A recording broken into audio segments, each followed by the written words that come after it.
Hey everyone, welcome back to the Mindmajix YouTube channel. In the world of cybersecurity, there is a one credential that stands above the rest. It is the one that HR managers look for first, the one that can bump your salary. Yes, I'm talking about the CISSP. It is one of the most respected and globally recognized certifications in cybersecurity. In this course, we will walk you through the security and risk management, asset security, communication and network security, identity and access management, security operations, and more. CISSP validates your expertise in designing, implementing, and managing a best-in-class cybersecurity program. On an average, professionals with a CISSP can earn around 20 lakh rupees per annum to 50 lakh rupees per annum in India, or even more depending on experience and roles. According to the LinkedIn and Naukri, companies are actively recruiting CISSP experts for roles like security analyst, security consultant, security architect, and cybersecurity manager. By the end of this course, you will have a solid understanding of cybersecurity principles and be fully equipped to pass the CISSP exam. And if you want paid CISSP training, then check out our course where we will cover latest industry curriculum, hands-on projects, labs, mock interviews, and more.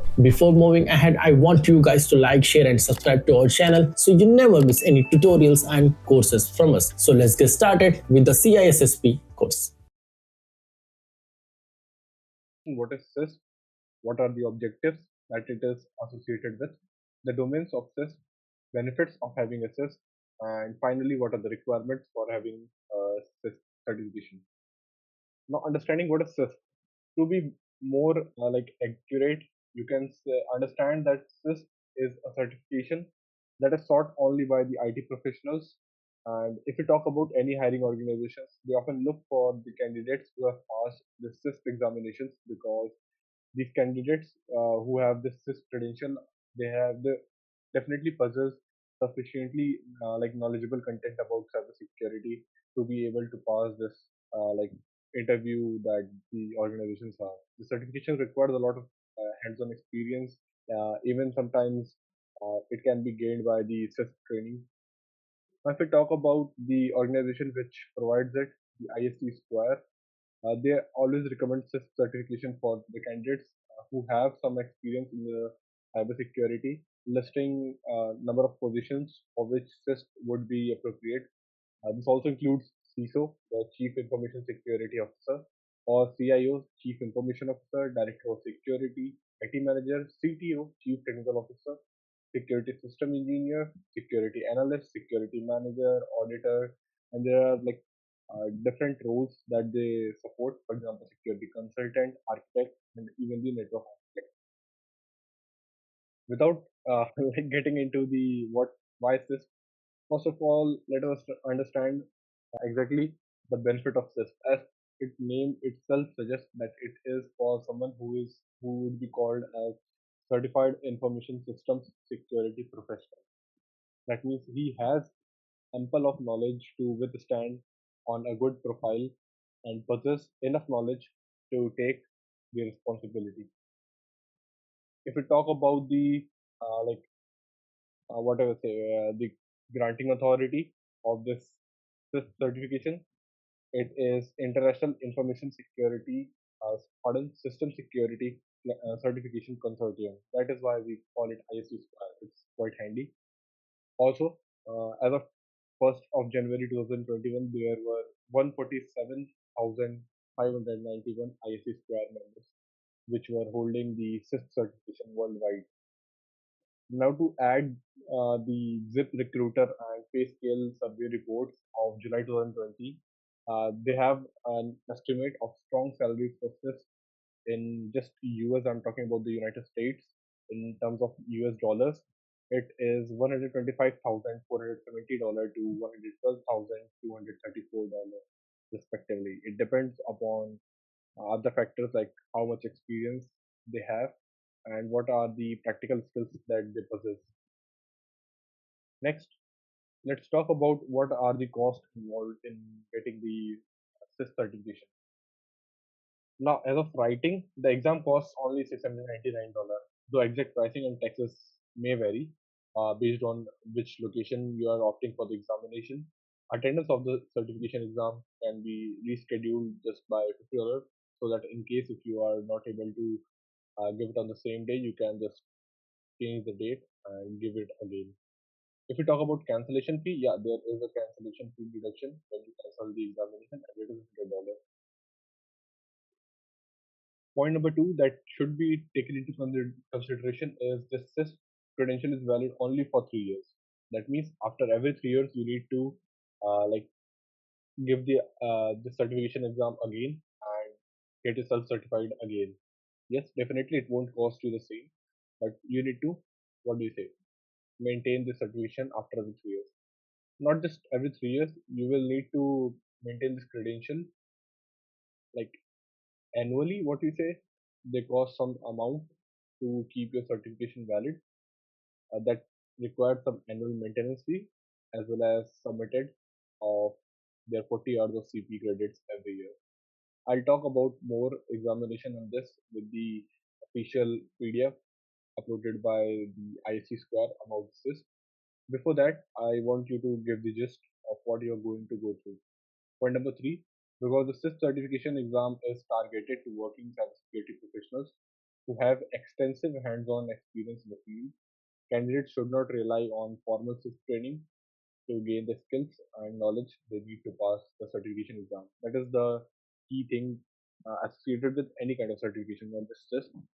If you are trying to get into some certification, you want to do it, you are dedicated towards it, that means you will need to give extra time and extra effort on it rather than depending on the training sessions. Fourth, rather CISSP training should focus on reviewing the common body of knowledge or CBK, the comprehensive framework for organizing the areas of expertise expected from cybersecurity professionals. It should also validate the candidate is familiar with the test material and identify blind spots in the candidate's experience and knowledge. Like everyone is good at something, and they definitely have some weak points. This is also for marking the weak points to improve them. Now, where this CISSP is concentrated more accurately, once you get this CISSP credential, you can qualify for adding one of the three more, what do you say, concentrations. For example, for the architecture, that is ISSAP, or you can go for the engineering part, ISSEP. The last one is for the management, ISSMP. You can add that with the CISSP for more domain specific jobs. Now, in addition to already having the CISSP certification, the candidate must have at least 2 years of work experience in one or more of the concentration domains. That is very much important. The ISAP domains include access control systems and methodology, communications and network security, cryptography, security architecture analysis, technology related business continuity planning, and disaster recovery planning. In most of the cases, they also include physical security considerations. If we talk about ISEP or ISSEP domains, they include certifications and accreditation of risk management framework, system security engineering, technical management, US government information assurance related policies and insurances. If we talk about the last one, the management domain, it includes security leadership and management, even security lifecycle management, security compliance management, contingency management, and law, ethics, also including the incident management and incident response. The CISSP concentration exams are 3 hours long and are offered in English only. It consists of 125 different multiple choice questions for ISAP and ISSMP, and there is 150 multiple choice questions or MCQs for EP. Like for the engineering part, it is having 25 more questions than the other. The examination fee for all are the same, 599 USD. After passing their chosen exam by earning at least 700 points out of 1000, that means 70%, the candidate must go through a similar endorsement process with assist. Candidates must also earn 20 CPE or continuing professional education credits each year and pay a 35 USD annual maintenance fee to retain this certification, as I talked earlier. Now, what are the requirements? The very first requirement is you should be real world work. You should be having real world work experience. That means you should be either working in some industry or organization from past 5 years, as the following roles that I'll be sharing. or you might have 4 years of degree in the cybersecurity plus 4 years of experience. Now, either of these is important or mandatory, you can say. This work must be paid full time. Definitely, you cannot go with the freelancing part and be within the fields of security and trust management, asset security, security engineering, communications and network security, identity and access management, security assessment and testing, security operations, and software development security. Except these roles, you cannot share any other profile for the experience. If we talk about scoring, as I already said, 70% is the required marking that you need to have to successfully get the certification. Now, you are provided with 6 hours to complete the MCQs and the innovative questions. The exam itself costs only 699 USD, but it is advised to take a prep classes that cost anywhere from $3,000 to $3,000.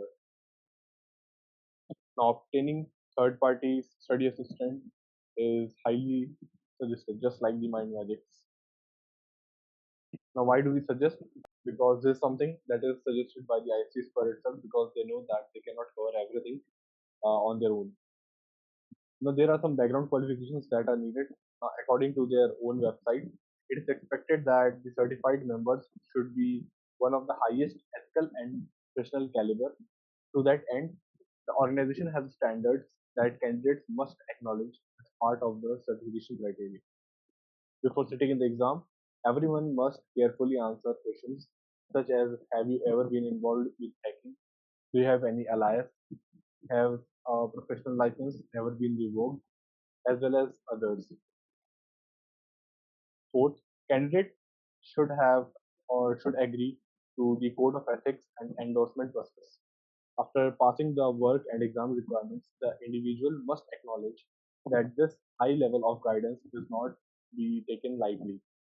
Professionals with the certification agree to uphold the safety, welfare, and common good for society, among many other agreements, which the Code of Ethics they honorably vow to advance and protect the profession.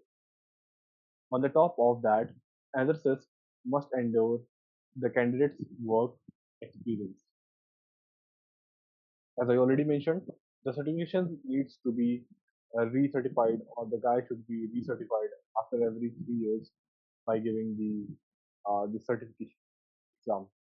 As stated above, certification is not for the trained of hard information system security professionals. Once tackling the above four requirements, the certification must be maintained at a cost of 85 USD every year. Now it depends.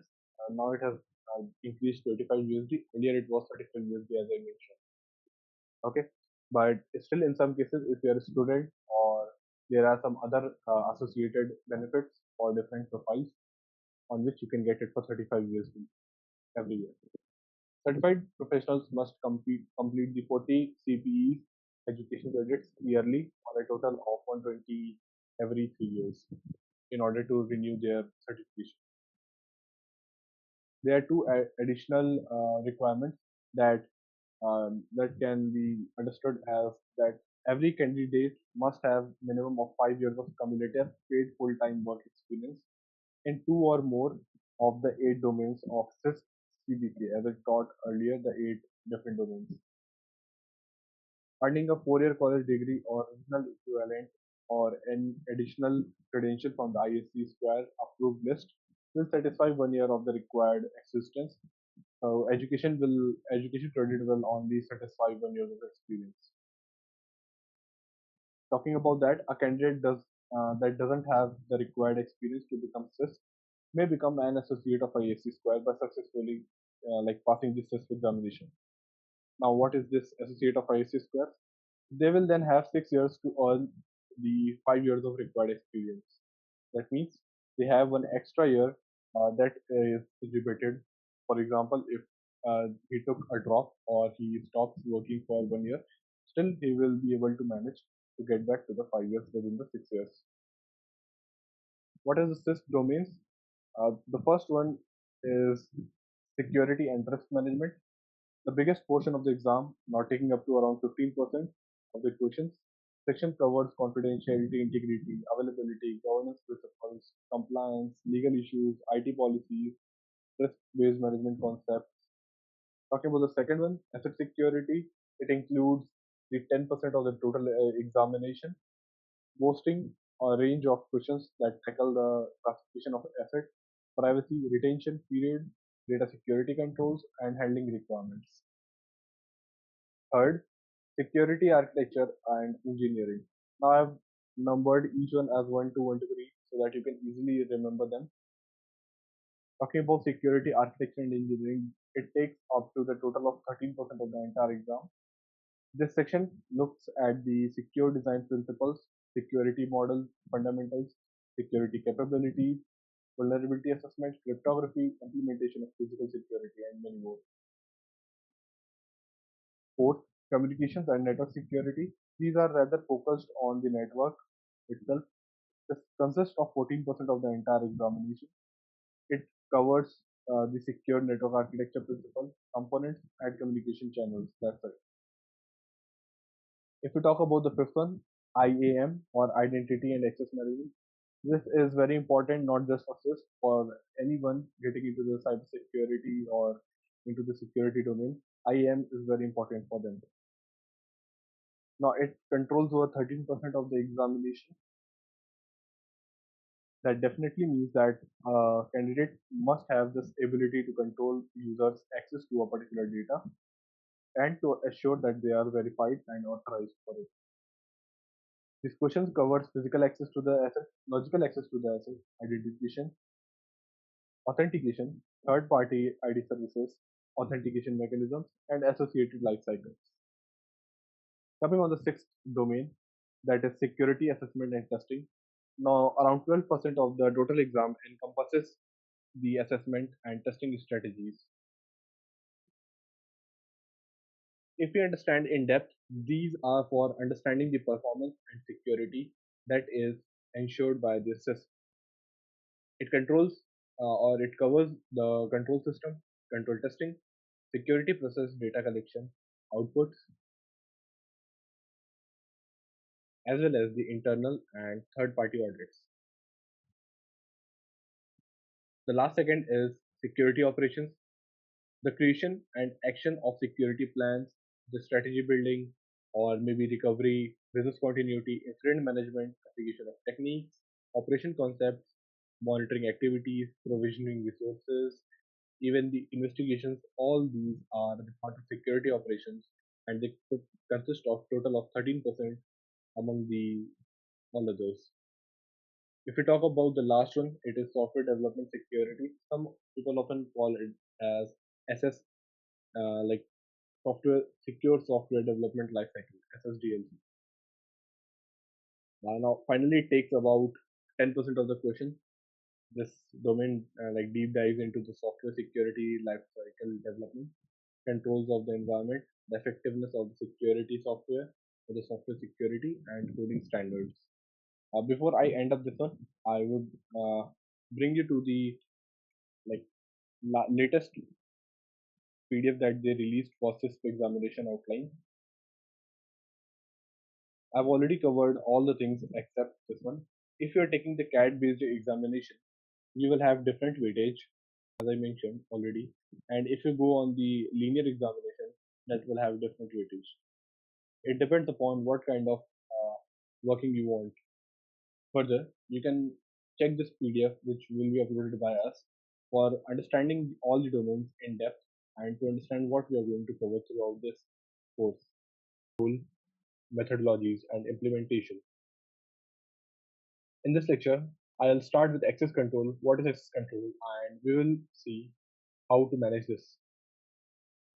The first thing that you need to understand about access control is it is just a way or a mechanism or a method by which you control any user to access something.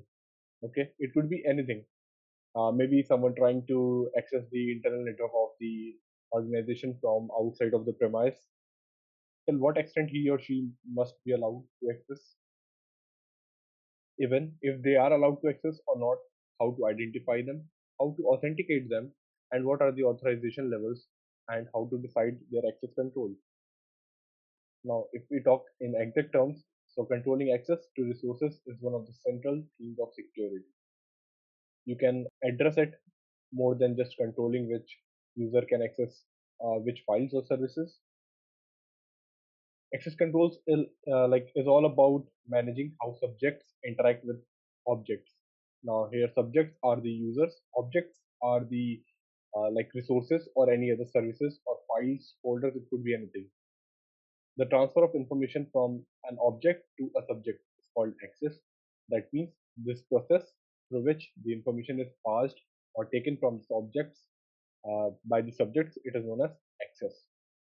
Subjects are active entities that, through the exercise of access, seek information about or data from the passive entities or objects. Why do we call this object as passive entities? Because because the objects, they may not perform their own operations.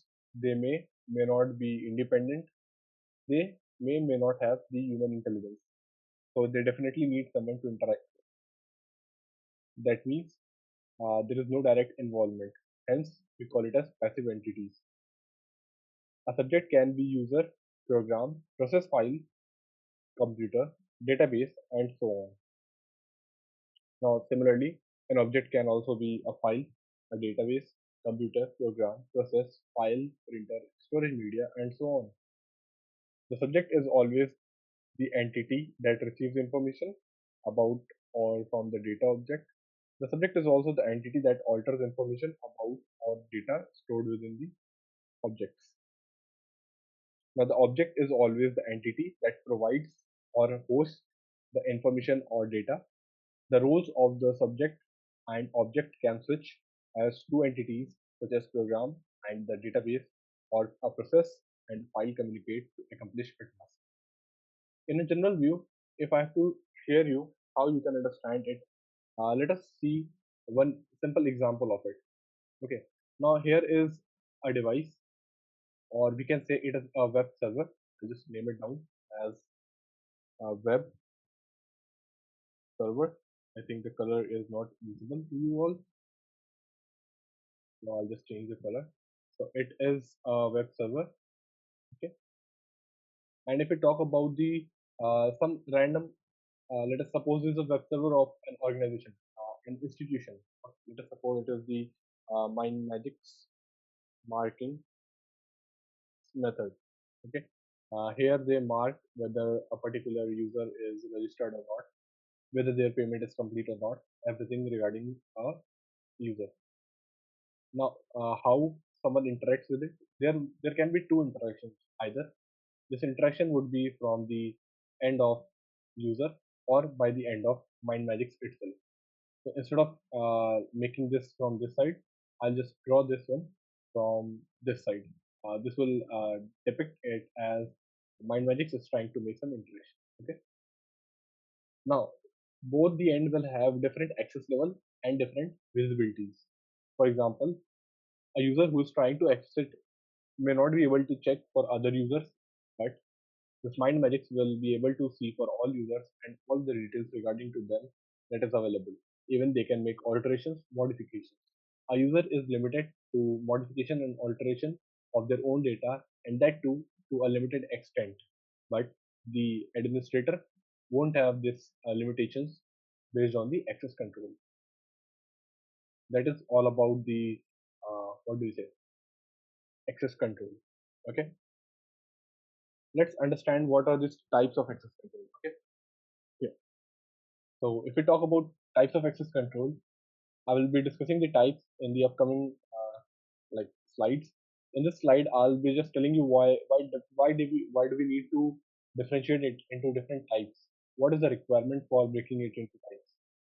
Okay, so you need to understand that there is a core like triad, or there's a core pillars which on which this access control is based on. That is confidentiality, integrity, and availability. That is in the next slide that we are going to talk about, the CIA triad. Okay, so because of this, we have to distribute this access control on a broader like range of controls, so that we may be able to understand and differentiate the access control based on any of the portions. For example, role based, access based, or maybe it could be from where they are trying to access the geographical location. It could be an administrative access. Now, there are some security mechanisms that I'll be talking about, labeled in the multiple categories. For example, a teacher's profile may also fall in the administrator-based control as well as a user-based control, because he may or may not have the account as user also. As I said, the CIA triad, what is it and why it is so important that everything revolves around it in cybersecurity? These are the three principles or pillars of cybersecurity, and each and every security control has to address this CIA triad. This is the most important part.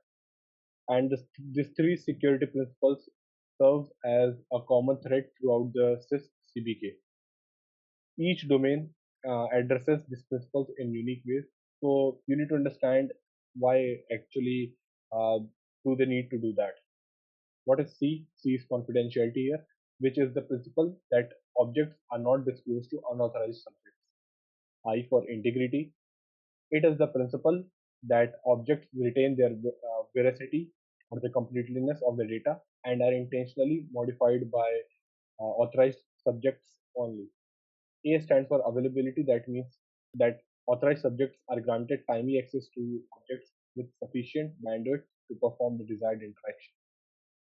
If I talk you in more detail about this three type of principles, for more clear understanding, let us take an example of two different entities trying to communicate between each other. And there is one middleman. Let me draw the middleman here. There's one middleman here who wants to either watch the data or to modify data or something like that. Okay, it will be always a two-way communication, because we know that communications are mostly two-way when we talk about in general. Now let us suppose this A, we often call it as Alice and Bob. So I'll name it as A and B. And this attacker is, what do we call C? Okay, C is the attacker, and he wants to make eavesdrop or something like that. I'll tell you what are these things. I hope you already are aware of these attacks, but let me just brief it for you so that you can easily understand it. Okay, so if A transfers some data from his end to B, what will happen? This data will be traveling through this connection. Now, if C, it is not possible to intercept the data in the transit. Let us suppose he intercepts either here or here. He reads the data at any like verge of endpoint. He reads the data.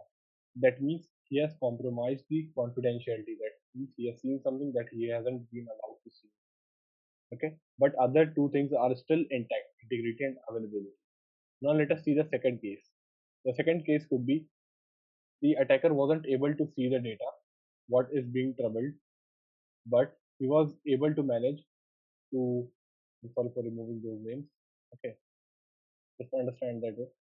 So he was just able to make some modification into the uh, traffic so that the exact data won't reach to B. This is loss of integrity, but not the loss of confidentiality and availability. If the attacker would have been able to see as well as make some modification, it would be loss of both confidentiality and integrity.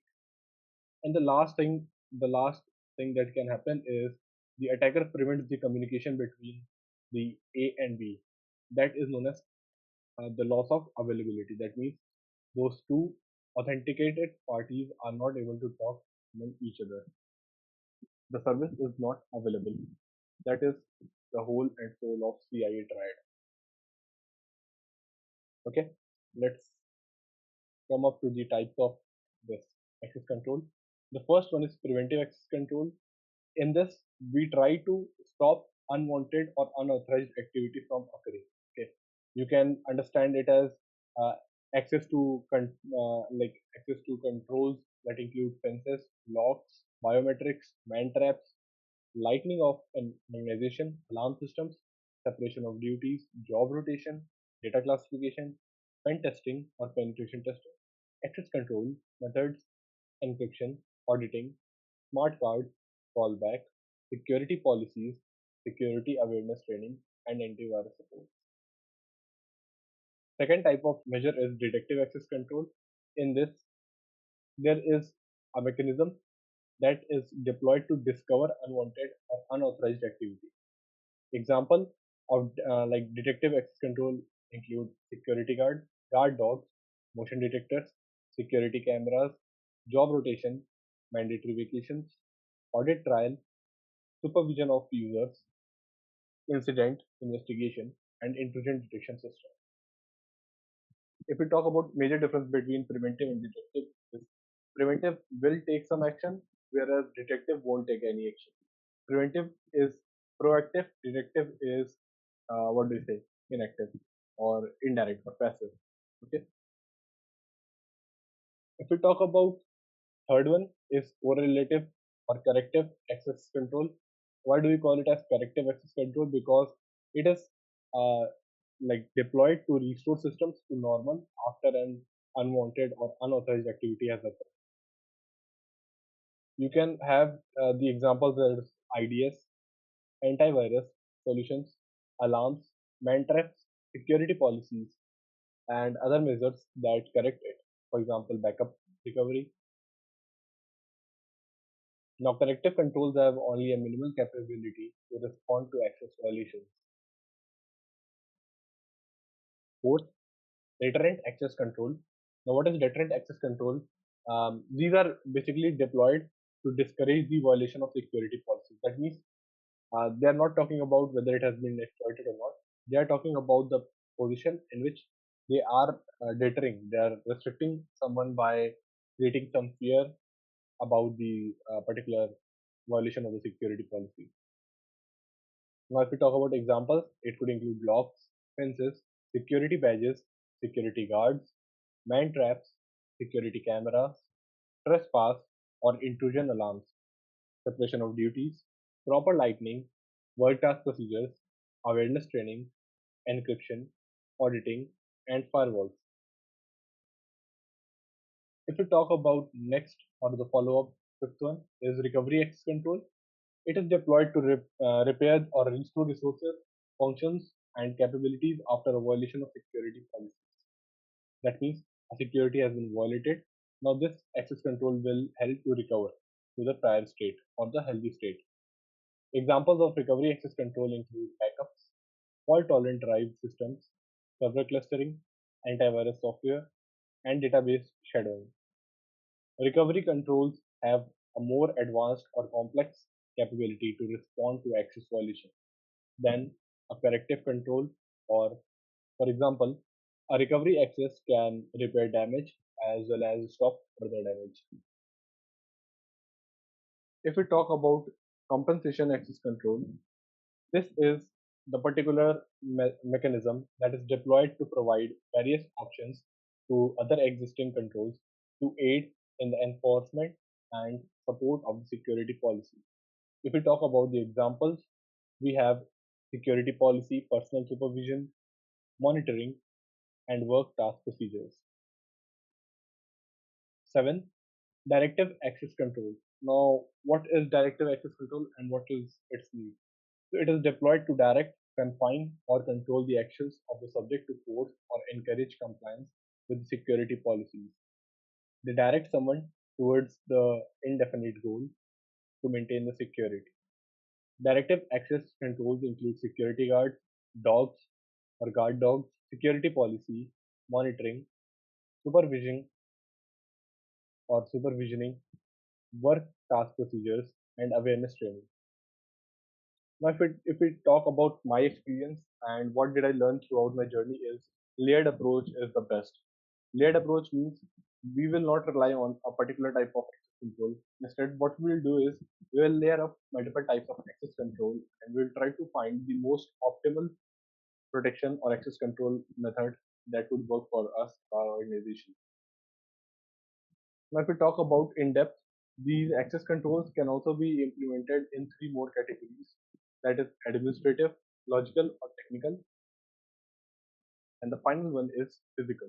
If we talk about these, you can understand it as if there are the policies and procedures that are defined by an organization's security policy to implement and enforce overall access control.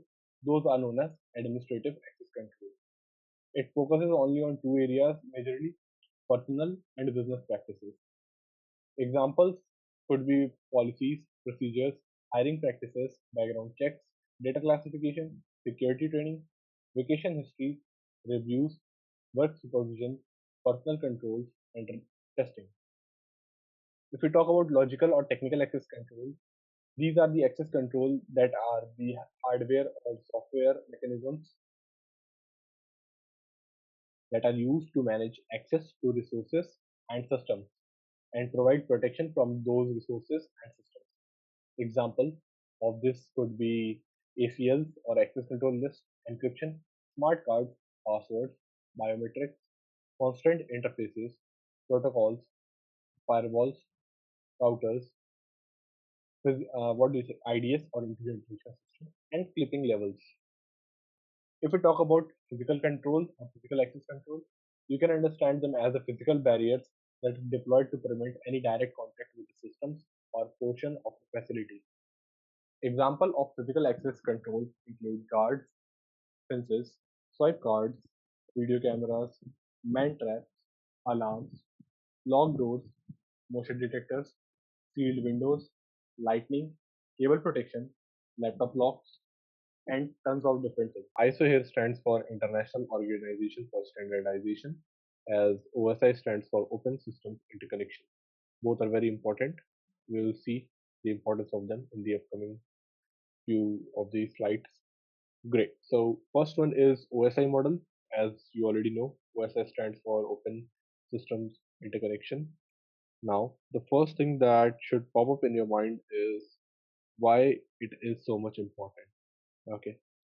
So it's all because this OSI model covers the major part of how the different communications take place, how one entity or one subject talks to another entity or subject, what are the protocols that are used, on which layers are they used, and what are the different values of data at different layers. You can understand that all these things are set of rules and restrictions that are defined by how data is transmitted over a network medium. The network medium could be anything, maybe a wireless transmission, maybe a dial-up connection based transmission, or maybe a wired or twisted pair cable type of connection. Protocols make computer to computer communication possible. In the early days, not just computer to computer, you can say from any endpoint to any other endpoint. Now, in early days of network development, many companies had their own proprietary protocols, which meant interaction between computers of different vendors was often difficult. Maybe in some cases it was nearly impossible. Okay, so in an effort to eliminate this problem, ISO or International Organization for Standardization developed the OSI model for protocols in the early of 1980s. Okay, so in like ISO standard, there were 7498 defines the the number 7498 defines the OSI reference model, which is also known as OSI model in shorthand.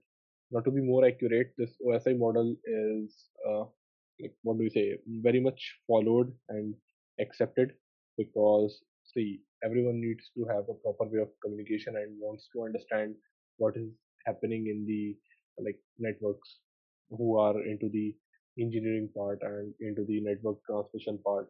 They want to know what is exactly happening. So this is very important for them. As well as if we talk about your certification exam, there would be a lot of questions which will have this OSI model based questions. Next, let us talk a little about the history. What is the history of this OSI model? Why it was developed? To be truly speaking, this wasn't the first movement. Okay, this was not the first model that was developed. Before that, there was TCP/IP protocol. Okay, so it was just a movement to streamline the networking protocols or establish a common communications. So the more widely that is used today is TCP/IP protocol suite, which was based on the DARPA model, also known as the TCP/IP model now. It was developed in early 1970s. The OSI protocol was developed to establish a common communication structure, as I already mentioned, across the entire computer systems or maybe any endpoint system. Okay, so the reality behind this OSI is it's nowhere in the practical sense. Okay, it was never widely adopted because see it is defined into so much of layer that it will definitely decrease the rate of transfer, and it will cause a lot of problem and complexity. So it is just used for the theory behind to understand the theory behind the transmission and understand it how the transmission is occurring actually. Okay. So the OSI model serves as an abstract framework, a theoretical model for how protocols should function in an ideal world or an ideal hardware.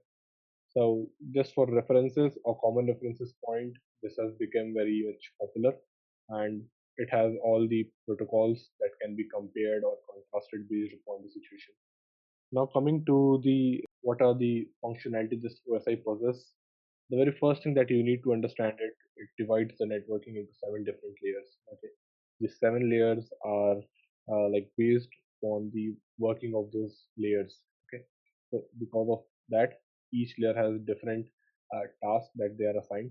They perform different operations, and they like the final task is to provide a proper process or procedure for the like ultimate goal, that is supporting the data exchange or the network communication between two endpoints. Again, wherever it is marked as complete, understand it as endpoints. Okay, the meaning is same, the inference is same. So they are always this OSI model layers are always like talked in the numbering. They have their names. All 7 have their names, but we often use the numbers only to make it quite handy, so that we could just refer it very quickly. So, for example, you can understand that layer 3 is known as the network layer, whereas there are other layers available. Like first layer is the physical layer, and we'll see what I want to convey to you. Okay. So now the layers are to be remembered in the like in the order we are going to cover, because all of the layer has different kind of speciality and functionality that happens one after other, and they are in the particular order. If the order would be switched, it won't be of any use. Each layer communicates directly with the layer above it as well as the layer below it. Okay, plus the peer layer on the communication partner system. Now what do I mean by this communication layer partner system is, you can understand by this image. The application can talk with application, presentation with can talk with the presentation, same with session, transport with transport, network with network, data link with data link, physical with physical, in the concept of data sharing between two endpoints.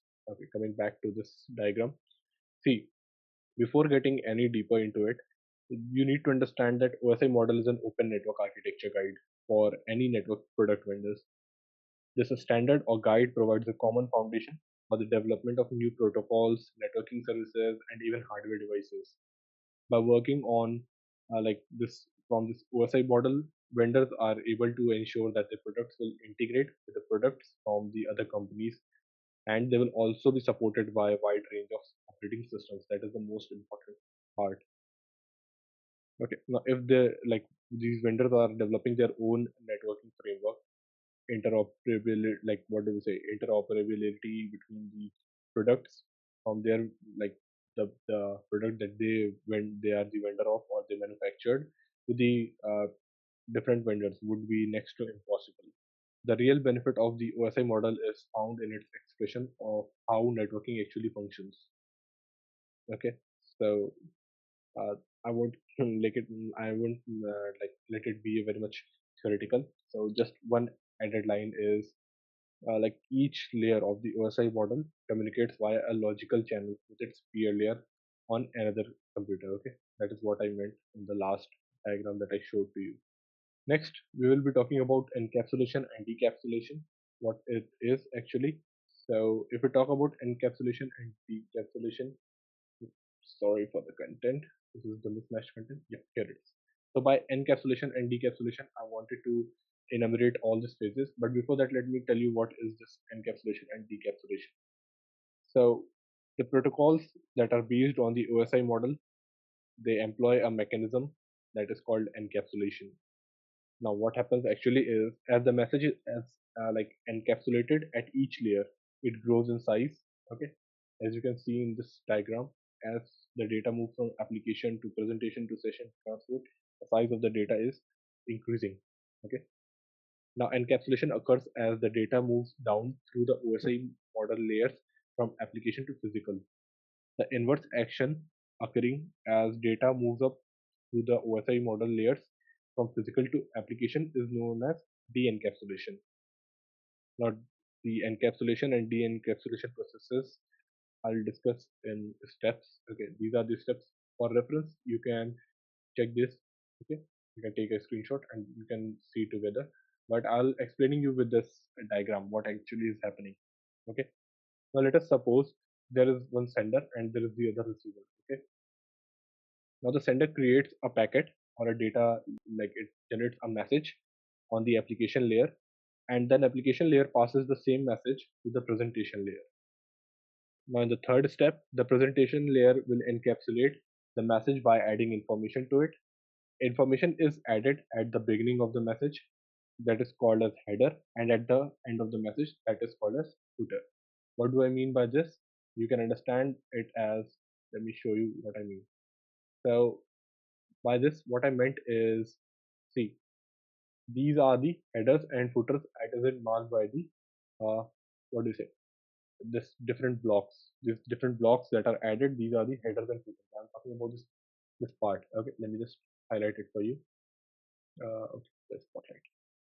I'm talking about this particular part. Okay, this one and this one. These are the two parts that I'm talking about. These are the parts which are having the different like data packets into it that are added to the end and the start of the message as header and footer. Whereas the beginning part is known as, sorry, beginning part is known as header and the ending part is known as footer. That was all that I wanted to convey to you. Okay. Now after that, again coming to the next layer, this presentation layer will pass the data to the session layer. When the data will come to the session layer, what will happen is, actually let me just mark it to you. Okay. So application layer generates a message from here. Just keep noting for you so that you can remember the names also, because this name values a lot. So it will generate a message, right? And then what happen? That message will be passed on to the next layer, that is presentation layer. It has generated this particular message, and then this message is like conveyed to the presentation layer.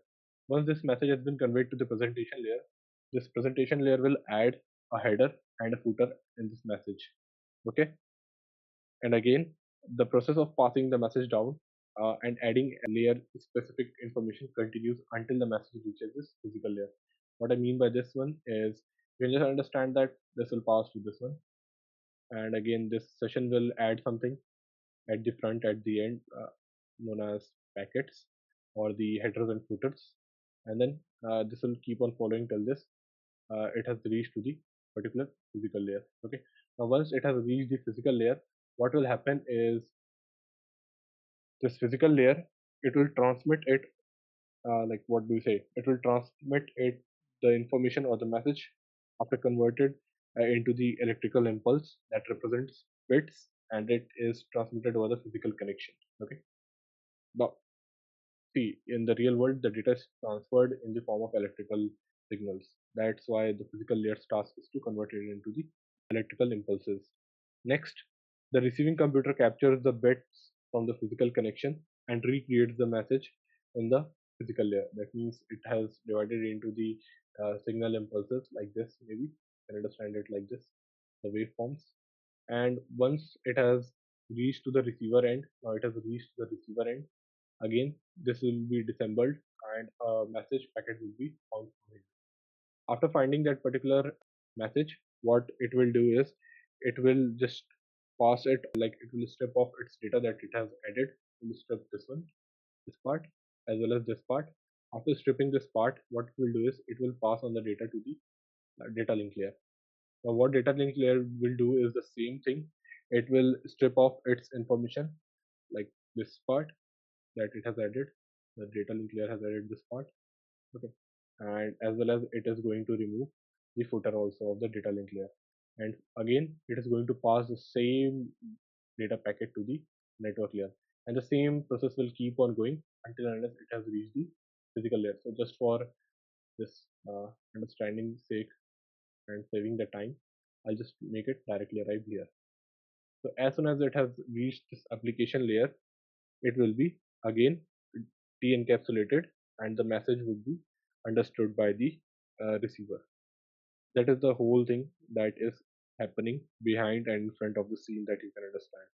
Now, to be more like in detail, you can understand that there would be some instructions, some checksums, and so on that would be added and removed by the each layer, which could be understood by the peer layer that originally added it.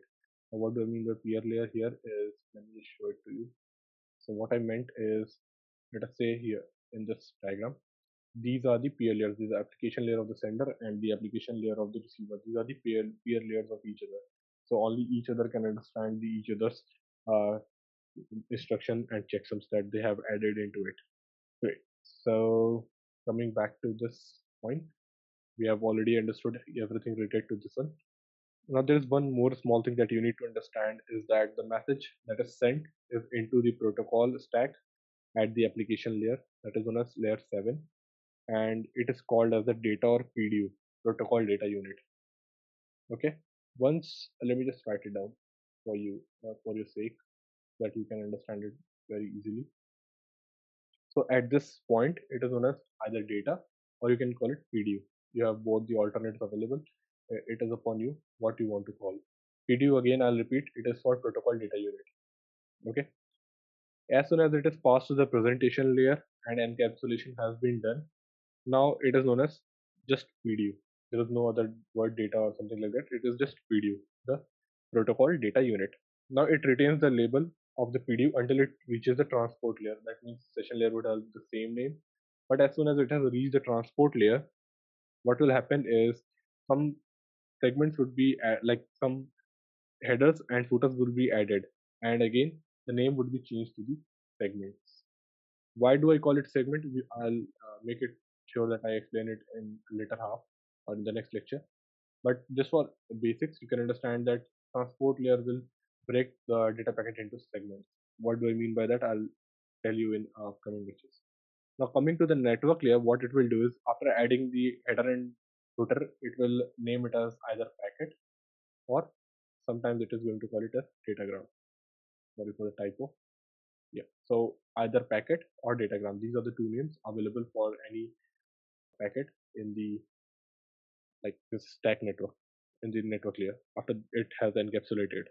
Now again, when it comes to the data link layer, it is known as frame or a data frame. You can call whichever you like or whichever you prefer.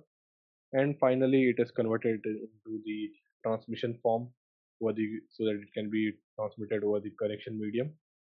That is all that I was talking about. Okay. So it is converted in the form of signals or impulses.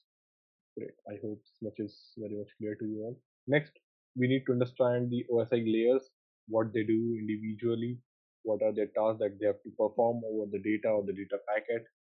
See, the main fact about OSI layer is that if you know about OSI layer, then you know how the data is being traveled from one entity to the other, or you can understand it as you know how the network communication function works. Okay. More importantly, you will understand how the attacks can be perpetrated against any network communication. And the better you know how this attack works, the better you are at securing those attacks. And if you implement good security mechanisms for the network communication, that means your network is secured. Now we'll see each layer starting from the bottom layer and then we'll be going to the topmost layer. The first layer we are going to talk about is the physical layer. The question that should pop in your mind that why it is named as the first layer. We named it first layer because see what happens is this is the layer which is responsible for taking you to like your data from one device to other device. This is the first layer when data reaches to any entity or any endpoint. The first layer that is available is the physical layer. Now, why you should understand this? There are two tasks for it: either to receive it from the different device, either we are receiving the data from its upper layer, that is data link layer. Okay, what it does is it accepts the data frame from the data link layer and converts the frame into bits for transmission over the physical connection media. Now, the physical layer is also responsible for receiving bits from the physical connection medium and converting them back into a data frame to be used by the data link layer. That means what they do from one end to other end, they perform the vice versa for receiving the data. If we talk about in depth, this layer contains the device drivers that tell the protocol how to employ the hardware for the transmission and reception of bits. If we talk about what are the electrical specifications, those could be any protocols, it could be interfaces standards such as EIA, TIA 232, EIA oblique TIA 449, X.21, high speed serial interface or HSSI you can say. SONET is there, which is also known as synchronous optical network. And finally, we have V.24 and V.25. Wait, so why this much about physical layer? Why is it so much important? Like we have, okay, I agree that we have multiple standards. This is very important for the first layer to receive and transfer the data. Great. So what it does to the devices, drivers, and these standards. The physical layer controls the throughput rates, handles synchronization, manages line noise, and medium access. It also determines whether to use digital or analog signals or light pulses to receive and transmit the data over the physical hardware interface. Now, network hardware devices that function at layer 1, the physical layer. Okay, these are the like NICs or network interface cards, hubs, and repeaters. What this device do is they perform hardware-based signal operations, such as sending a signal from one port out on all the other ports. That is the task of hub, or amplifying the signal to support greater transmission distances. That is what done by the repeater. Great. So coming to the next layer, the layer 2, data link layer. See, this layer is responsible for formatting the packets from the network into the proper format from the transmission. The proper format is determined by the hardware and the technology that is being used in the network. There are numerous possibilities such as Ethernet or IEEE 802.3, or there is IEEE 802.5 that is token ring, or we can use ATMs or asynchronous transfer mode. We have FDDI, fiber distributed data interface, and CDDI, copper distributed data interface. Now within the data layer link, like within this particular data link layer, there resides the technology specific protocols that converts the packet into a properly formatted frame. Once the frame is formatted, it is sent to the physical layer for transmission. See, there are multiple like protocols that are into this. We can start with the Integrated Service Digital Network or ISDN. You might have heard about ISDN while connecting to your internet service providers or getting the internet services. Then there is PPTP or point to point tunneling protocol. Then L2TP layer 2 tunneling protocol, L2F layer 2 forwarding, RARP reverse address resolution protocol, ARP address resolution protocol, Triple P point to point protocol, and the last but not the least, FLIP. FLIP is for serial line internet protocol. See, this if we talk about this data link layer, it doesn't end there. Okay. If we talk about more in depth, part of the processing performed on the data within the data link layer includes adding the hardware source and destination address to the frame, the hardware address in the media access control or the MAC address, which is a 6-byte address written in hexadecimal notation. Now, the first 3 bytes of the address indicate the vendor or manufacturer of the physical network interface, as well as the last 3 bytes represents the unique number assigned to the particular interface by the manufacturer. The major fact about this is no two devices can have same MAC address. Okay. Yes, MAC spoofing is now possible, but by default, they cannot. Two devices cannot have the same MAC address. Okay. The data link layer contains of two sublayers also, LLC and MAC sublayer. LLC stands for logical link layer, and MAC again it is a sublayer. The MAC stands for the like media access control. The same part.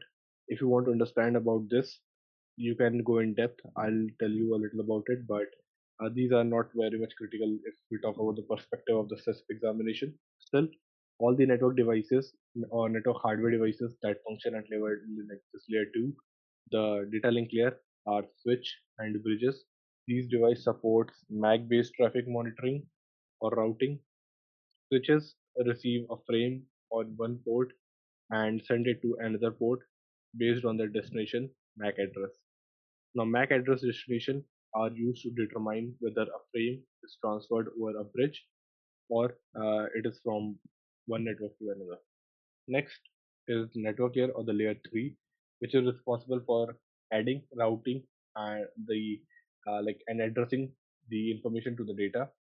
The network layer accepts the segment of the transport layer and adds information to it to create a packet. The packet includes the source and the destination of the IP addresses. It is also responsible for providing routing or delivery information, but it is not responsible for verifying guaranteed delivery, which is the responsibility of the transport layer, which we will see in depth just a few minutes later. The network layer also manages error detection and node data traffic. Okay, or we can call it as traffic control. Next, we will be looking at some of the protocols based on this network layer. The first protocol is ICMP or Internet Control Message Protocol that you might have been using when you were pinging a device from another device, or you could be using the routing information protocol RIP. OSPF, Open Shortest Path First, or BGP Border Gateway Protocol. If we talk about other protocols, it includes IGMP or Internet Group Management Protocol, IP, Internet Protocol, IPsec, Inter-Protocol Security or Internet Protocol Security, IPsec. IPX is Inter-Network Packet Exchange, NAT is for Network Address Translation, and SCIP is for Simple Key Management of Internet Protocols. Not to understand what these protocols do is out of the scope of this certification. But if we talk about a little more network layer, so the network layer is responsible for providing routing and delivery information, as I already mentioned. But if we talk about it more, the routers are among the network hardware devices that function at layer 3. Routers help in determining the best logical path for the transmission of packets based on the speed, hop, preference, and so on. Routers use the destination IP address to guide the transmission of the particular packet. If you'll ask me, OSPF is not the best way to make the communication occur between two endpoints. So you need to just check on these protocols a little, but for the concern of CISSP examination, these are completely out of the scope. Next, the layer 4 transport layer, as I already informed in the previous few minutes, that it is responsible for managing the sequence of the data also. The transport layer is responsible for managing the integrity of a connection and controlling the session. It accepts a PDU from the session layer and converts it into the segment. The transport layer controls how devices on the network are addressed or referenced, establishes a connection between two different nodes, also known as the devices, and finally defines the rule of a session. The session rules specify how much data each segment can contain, how to verify the integrity data transmitted, and how to determine if the data has been lost. Session rules are established through a handshaking process, which we will be discussing uh, a little in depth after a few minutes if required. But just for recap, we have already discussed in the previous modules where we saw TCP, IP, and the SYN Act handshake, okay, the three-way handshake, if you remember. Great.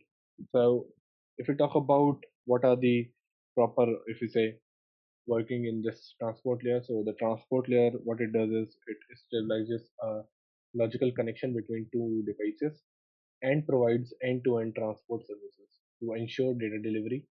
This layer includes mechanisms for segmentation, sequencing, error checking, controlling the flow of the data, error correction, multiplexing, demultiplexing, and network service optimization. Now, what do I mean by multiplexing and demultiplexing? You can understand it as you have a page, you have a duster, the duster you use to rub the board. A page, if you can fold it and throw, it would not reach more than like 5 meters. You cannot throw a paper directly more than a 5 meter, or if you roll it and then throw, even then also the distance would be not very high because the weight of the page is very low. What you will do, you can just wrap the page over the duster and throw the duster. Now the distance that will be covered by the duster is the same as the distance covered by the paper. That means paper distance has been increased, the distance that it can cover. That is known as multiplexing. And now when the receiver receives it and unwraps the duster, in that particular case, it is known as, yes, you are right, demultiplexing. Now let's talk a little about the protocols. There are protocols like TCP or Transmission Control Protocol, UDP, User Datagram Protocol, or SPX, Sequence Packet Exchange. You will need to check TCP and UDP a little in depth, or I'll even like cover them by my own self. You don't need to worry about it. Next, let's come on the next layer. The name of the layer is session layer, which is responsible for establishing, maintaining, and terminating communication sessions between two different computers. It is also responsible for managing the dialog discipline or dialog control, establishes a checkpoint for grouping or recovery. It also retransmits the PDUs that have failed or has been lost since the last verified checkpoint. Now, what I mean by this is you can understand by the part that, let us say we have two different sides. This is the best representation and is followed by most of the researchers to explain. I'm going to take the same example for you. Let us say this is the client side, okay, and this one is the server side. Great. So what will happen is, let me just draw two devices so that you can easily understand that. Now this is the client and this is the server. How they're going to communicate, or like how the packets are being rolled from one point to other. Let us say server is sending some packets back to the first point, second, the third, and the fourth. What happens in all this is the server doesn't know whether the data has reached to the client or not.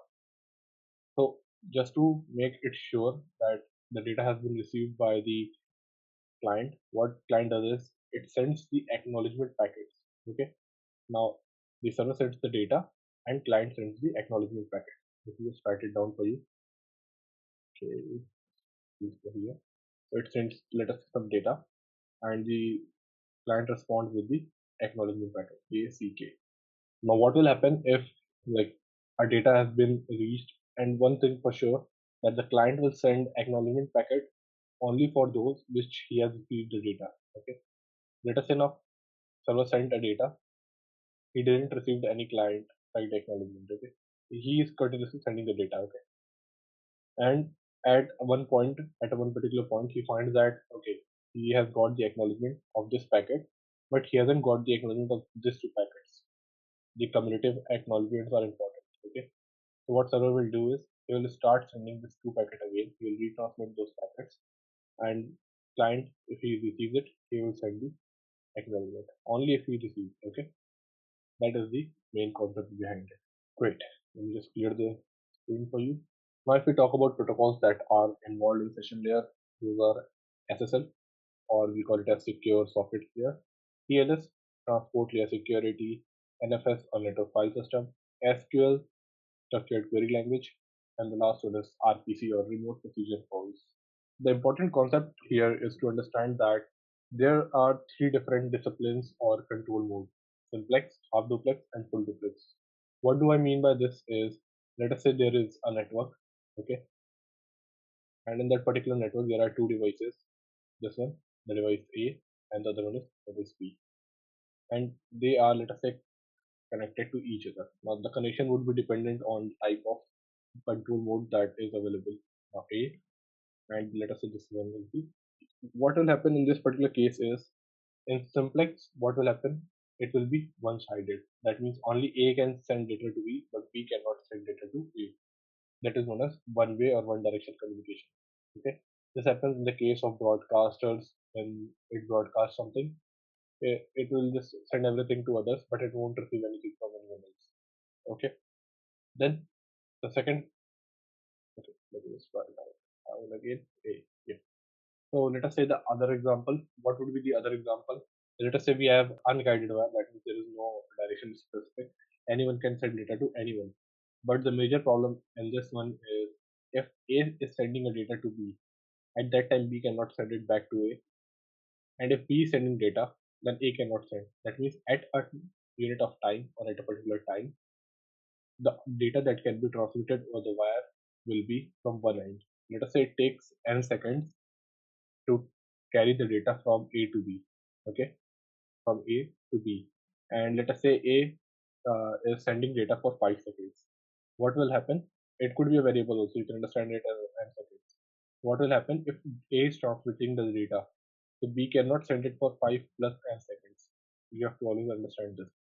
That means for 5 plus n seconds, the data can be traveled from A to B only, not from B to A. And let us say if B is sending the data and B is sending, let us say for 15 seconds. Okay. And let us say for just this example, let us say this n, in this case, n equals to 4. Okay. So in this case, what will happen if B is going to send the data?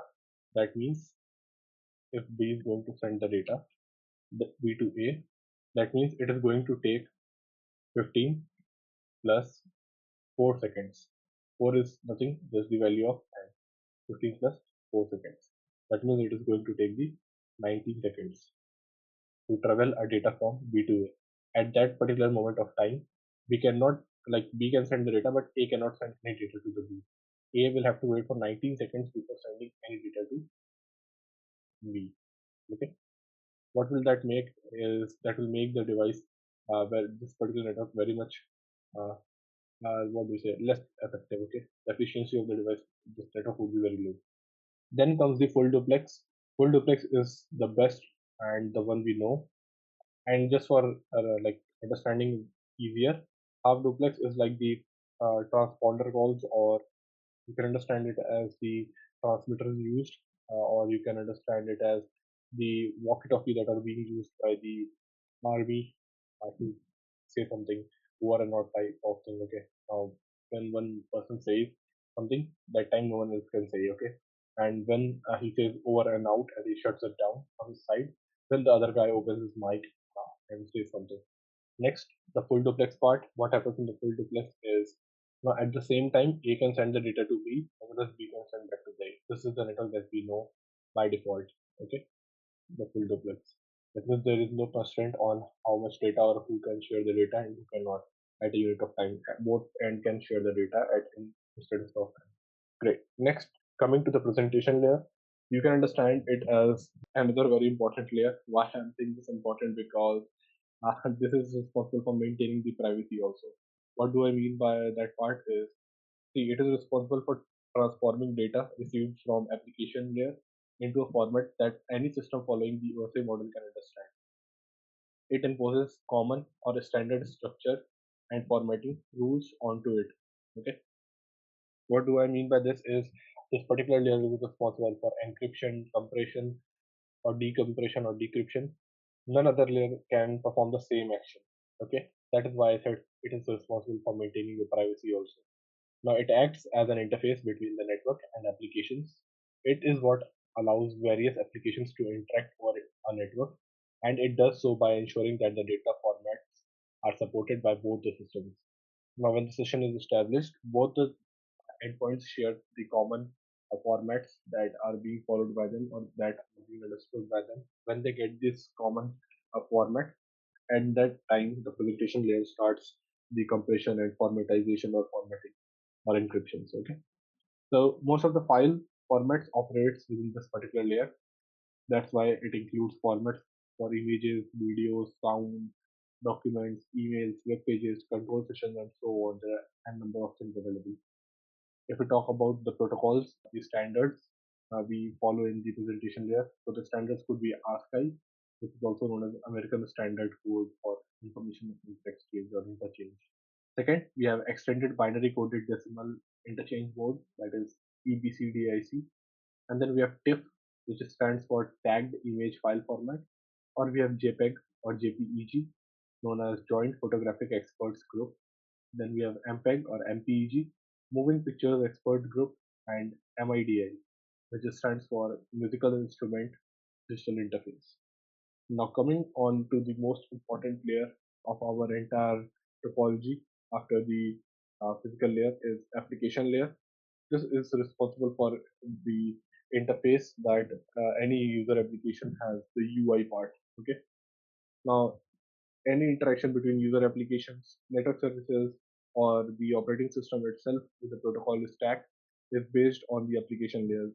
It is also known as the layer 7 that allows applications to communicate with the protocol stack. This layer determines whether a remote communication partner is available and accessible or not.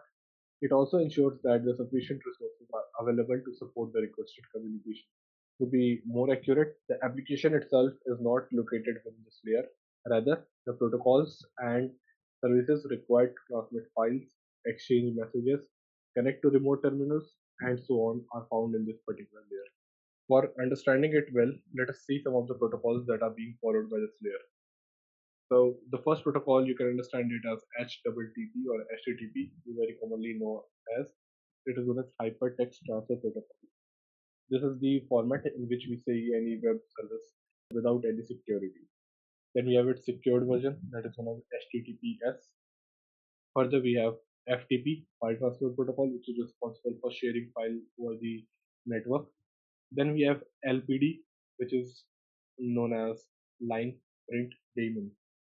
Then we have SMTP, Simple Mail Transfer Protocol, Telnet, TFTP, Trivial File Transfer Protocol, EDI, Electronic Data Interchange, POP3 or Post Office Protocol version 3, IMAP, Internet Message Access Protocol, SNMP, Simple Network Management Protocol, NNTP, Network News Transport Protocol, and SRPC, which is known as Secure Remote Procedure Call. Finally, we have SET or Secure Electronic Transaction. To be more accurate, these are just the general idea or the general protocols that are being used, but you need to understand some of the protocols in depth, which we may be covering in the upcoming lectures, such as HTTP, HTTPS, IMAP, SNMP, EDI, and SMTP type of, and even the POP3 will be looking after the remote access security management. You can understand everything in this world right now is based on remote access for the virtual world that we have, the cyber world. To be more accurate, you can say that everything is accessible throughout the globe. Like I'm sitting in India, I can use any device available in America or maybe in Brazil or maybe in anywhere, like throughout the globe, France. I don't like think there is any place where the internet is available and we are not able to use something from there. More to be more accurate, telecommuting or remote connectivity has become a common feature of business computing. Remote access is the ability of a distant client to establish communication session with our network. If I talk about more accurately, it would be considered as the VPN or the dial-up connections. These are the available technologies, the advancements that we have that can be used for the purpose of remote access. Now there are two examples which are fully capable of clients, the VPN and the dial-up connections. They both establish connections just as if they were directly connected to the LAN. Then you can understand that there are VPNs which works on a thin client connection. There are some terminal servers which establishes a connection from a thin client. In such situation, all computing activities occur on the terminal server system rather than the distant client. When we talk more about it, you can understand that when a remote access capabilities are deployed in any environment, security must be considered and implemented to provide protection for your private network against the remote access granted. Only those users who specifically need to remote access for the assigned work task should be granted permissions to establish remote connections. As well as this remote access users should be strongly authenticated before they being granted the access. All the remote communications should be protected from interception and eavesdropping. This usually requires an encryption solution that provides strong protection from both the authentication traffic as well as the data transmission. Now, as I mentioned on the slide, that when outlining your remote access security management strategy, you must ensure about the 4 points, that is remote connectivity technology, transmission protection, authentication protection, and remote user assistance. By remote connectivity technology, I mean that each type of connection has its own unique security issues. fully examine every aspect of a connection options. This can include having a modem, DSL, ISDN connections, wireless networkings, or cable modems. Then by transmission protection, I meant that there are several forms of encrypted protocols, encrypted connection systems, and encrypted network services or applications. Use the most appropriate combination of secured services for your remote connectivity need. This may include VPNs, SSL, TLS, SSH, or secure shells, IPsec or IPsec, and L2TP. Third, authentication protection is something that you can understand that after having all those things, in addition to protecting the data traffic, you must ensure that all logon credentials are properly secured. This requires the use of authentication protocol and may mandate the use of centralized remote access authentication system.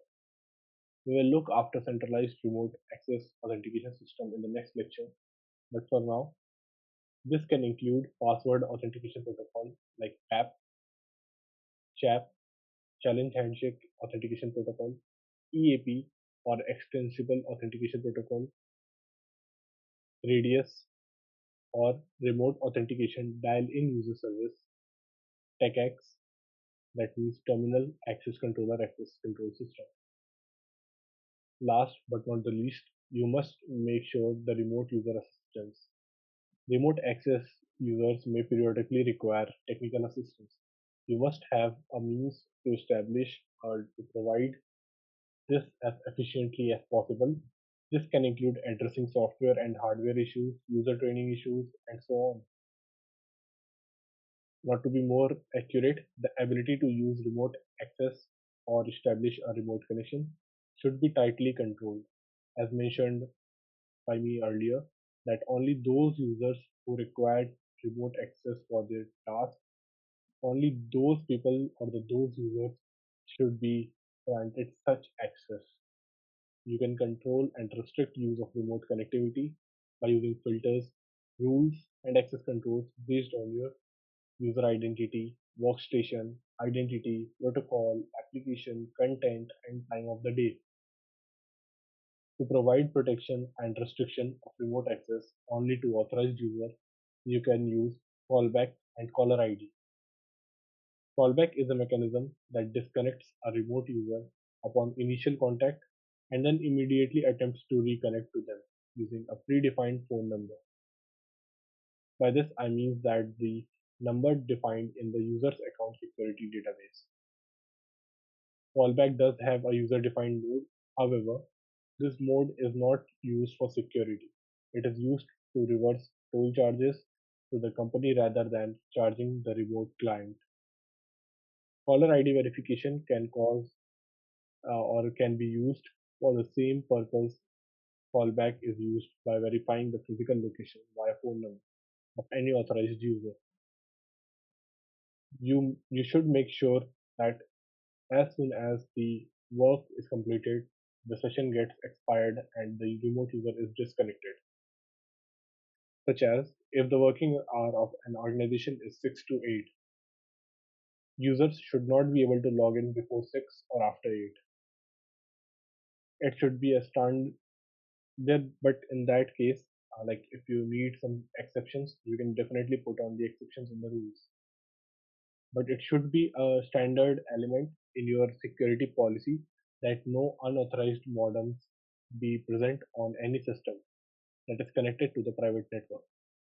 You may need to specify the further that what is the policy, what is present, and often by indicating that portable systems must either remove their modem or connecting to the device or the network or boot with the hardware profile that disables the modem device. Next, we will be looking after the network protocol and security mechanisms. What do I mean by network protocols and this security mechanism is, as we have already seen the TCP/IP in depth earlier, and we know that this is the most widely used one. So there are some robust protocols which are like responsible for the security, but they do possess numerous security deficiencies. Now, the community people step up for securing the TCP/IP even more. Many sub-protocol mechanisms or applications have been deployed to protect the confidentiality, integrity, and availability of the transmitted data. But you need to understand that when the TCP/IP was formed, there were just single foundational protocols. That means there was one pile of stack or one pile of protocols. Later on, it wasn't just hundreds, it was now just thousands. It depends upon the individual protocols, mechanisms, and applications in use across the internet as per the requirement. Some of them are designed to provide security services, some protect integrity, others confidentiality, and some provides authentication and access control. Let's talk about VPN protocol, one of the best finding in the cybersecurity world. They are used to establish a secure tunnel for communication across an untrusted network. That network can be the internet or a private network. The VPN can link two networks or individuals on two different networks. VPNs can link clients, servers, routers, firewalls, and switches. There are few protocols that they follow: PPTP, L2TP, and IPsec. If we talk about PPTP, it stands for Point-to-Point Tunneling Protocol, which is an enhancement of TPP that creates encrypted tunnels between communication endpoints. PPTP is used on VPN but is often replaced by the Layer 2 tunneling protocol L2TP, which uses IPsec to provide traffic encryption for the VPNs. IPsec is a standard-based mechanism for providing encryption for the point-to-point TCP traffic, where IPsec stands for IP security. IPsec has two primary components or functions. First is authentication header AH, and the other one is ESP, encapsulating security payload. AH provides authentication, security, integrity, and non-repudiation. ESP provides encryption to protect the confidentiality of transmitted data, but it can also perform limited authentication. IPsec is often used in VPN in either transport or tunnel mode. In transport mode, the IP packet data is encrypted, but the header of the packet is not. In tunnel mode, the entire packet is encrypted and a new header is added to the packet to govern the transmission through the tunnel. IPsec functions at layer 3 of the OSI model. Next, let us talk a little about the different types of protocols available. We will be looking after secure communication protocols, email security solutions, dial-up protocols, and authentication protocols. The first one is SCIP. Before we go on to this first protocol, I would like to introduce you what I mean by secure communication protocol. The protocols that provide security services for application-specific communication channels are called secure communication protocols. SCIP, that stands for Simple Key Management for IP, is an encryption tool which is used to protect sessionless datagram protocols. SCIP was designed to integrate with IPsec and functions at layer 3. SCIP is able to encrypt any subprotocol of the TCP/IP suite. Then comes SWIPE, which stands for Software IP Encryption, which works in like same as the SCIP in layer 3. It is also like based for the authentication, integrity, and confidentiality of the particular data with the use of encapsulation protocols. Next is SRPC, which stands for Secure Remote Procedure Call. It is an authentication service and is simply a means to prevent unauthorized execution of code on remote systems. Last but not the least, and most widely used, is SSL, which stands for Secure Sockets Layer, is an encryption protocol developed by Netscape to protect the communication between a web server and a web browser. SSL client can be used to secure web, emails, FTPs, or even telnet traffics. Most of these servers now implement SSL too. It is a session-oriented protocol that provides confidentiality and integrity. SSL is deployed using a 40-bit key or a 128-bit key. Next, we'll be looking on email security solutions. So by this, I mean that email by default or inherently is insecure. Now, internet emails relies primarily upon Simple Mail Transfer Protocol or SMTP, which provides no security services. In fact, all emails transmitted over the internet is transmitted in clear text. Thus, messages can be intercepted, and the messages that are intercepted or subjected to eavesdropping attacks can easily be read. The only means to provide protection for email is to add encryption to the client applications used. We will be looking on some of the internet measures or extensions that help in email security. The first one is SMIME or Secure Multiple or Multipurpose Internet Mail Extensions. It secures the transmission of email and attachments. SMIME provides protection through the public key encryption and digital signatures. Two types of messages can be performed using SMIME: signed messages and enveloped messages. Whereas a signed message provides integrity and sender authentication, an enveloped message provides integrity, sender authentication, and confidentiality too. Next is SET.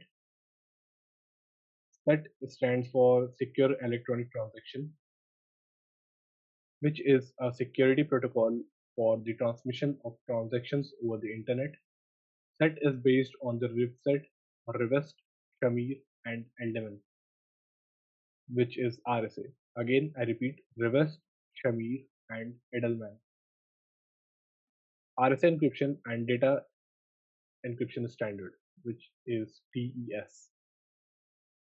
It has the support of major credit card companies such as Visa, MasterCard. Then comes PEM or Privacy Enhanced Mail. It is an email encryption mechanism that provides authentication, integrity, confidentiality, and non-repudiation. PEM is a layer 7 protocol and uses RSA, DES, and X.509. Next comes up PGP or Pretty Good Privacy. It is a public-private key system that uses a IDAA algorithm to encrypt files and email messages.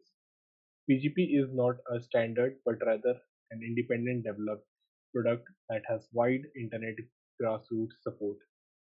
Again, it works on IDEA encryption for the encryption mechanisms and standards. Next, we will look on the dial-up protocols. What do I mean by dial-up protocol is, see, when a remote connection link is established, some protocols must be used to govern how the link is actually created and to establish a common communication foundation for other protocols to work over.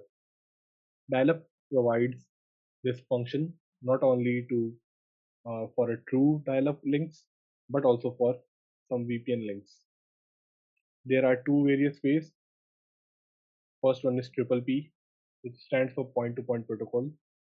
It is a full duplex protocol used for transmission of TCP/IP packets over various non-LAN connections, such as modems, ISDN, VPNs, frame relay, and so on. Point-to-point protocol is widely supported and is transport protocol of choice for users to make a dial-up internet connections. Its authentication is protected through the use of various protocols such as CHAP or PAP. It is a replacement for a SLIP and can also support any LAN protocol, not just TCP/IP, whereas the SLIP stands for Serial Line Internet Protocol, and it is an older technology developed to support TCP/IP communications over asynchronous serial connections, such as serial cables or model dial-up connections. SLIP is rarely used nowadays but is still supported on many systems. SLIP can support only IP, requires static addresses, offers no error detection or correction, and does not support any compression. Last, we are going to see the authentication protocols. These are the ones which are the most important throughout your architecture. After a connection is initially established between a remote system and a server or a network, the first activity that should take place is to verify the identity of the remote user. The activity is known as authentication. There are several authentication protocols that control how to log on credentials and how they are exchanged, and whether or not those credentials are encrypted during the transport. The first protocol that we'll be talking about under the authentication protocol is CHAP, which stands for Challenge Handshake Authentication Protocol. MS or Microsoft has its own CHAP, which is known as MS CHAP. CHAP is one of the authentication protocol that is used over triple P links or point-to-point protocol links. CHAP encrypts usernames and passwords. It performs authentications using a challenge response dialog that cannot be replayed. CHAP also periodically re-authenticates the remote system throughout an established communication session to verify persistent identity of the remote client. Hence, this activity is completely transparent to the user. Next is PAP or Password Authentication Protocol. It is a standardized authentication protocol for point-to-point protocol. PAP permits usernames and passwords in clear text. It offers no form of encryption. It simply provides a means to transport the logon credentials from the client to the authentication server. That's it. Last but not the least is EAP or Extensible Authentication Protocol, which is a framework for authentication instead of an actual protocol. EAP allows customized authentication security solutions such as supporting smart cards, tokens, and biometrics and data classification. Before we proceed any further, we need to understand what this topic is all about. To be more accurate, the CBK or the Common Body of Knowledge of CISSP training, it deals with the common elements of security solutions. This includes elements essential to design, implement, and administration of security mechanisms. Just for an overview, security management concepts and principles are inherent elements in a security policy and solution deployment. They define the basic parameters needed for a secure environment. Also, they define the goals and objectives that both policy designers and system implementers must achieve to create a secure solution. Now, it is important for real world security professionals as well as assist exam students to understand these items thoroughly. The primary goal and objective of security are contained within the CIA triad. Now, triad is something like a triangle, you can say, and this triad refers to the three corners of the three vertices of the triangle, where each stands for C, I, and A. And the C here is for confidentiality, I is for integrity, and A is for availability. The CIA triad is the name given to the three primary security principles, which I already enumerated. The security controls must be addressed or like in one or more of these three principles. Security controls are typically evaluated on whether or not they address all three of the core information security tenets, which are CIA again. To be more precise, vulnerabilities and risks are also evaluated based on the threat they pose against one or more of the CIA triad principles. Thus, it is good idea to be familiar with use them and measuring sticks against which to judge all the related to security.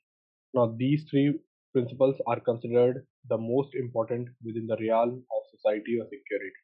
However, how important each is to the specific organization depends upon the organization's security goals and requirements, also on the extent to which the security might be threatened.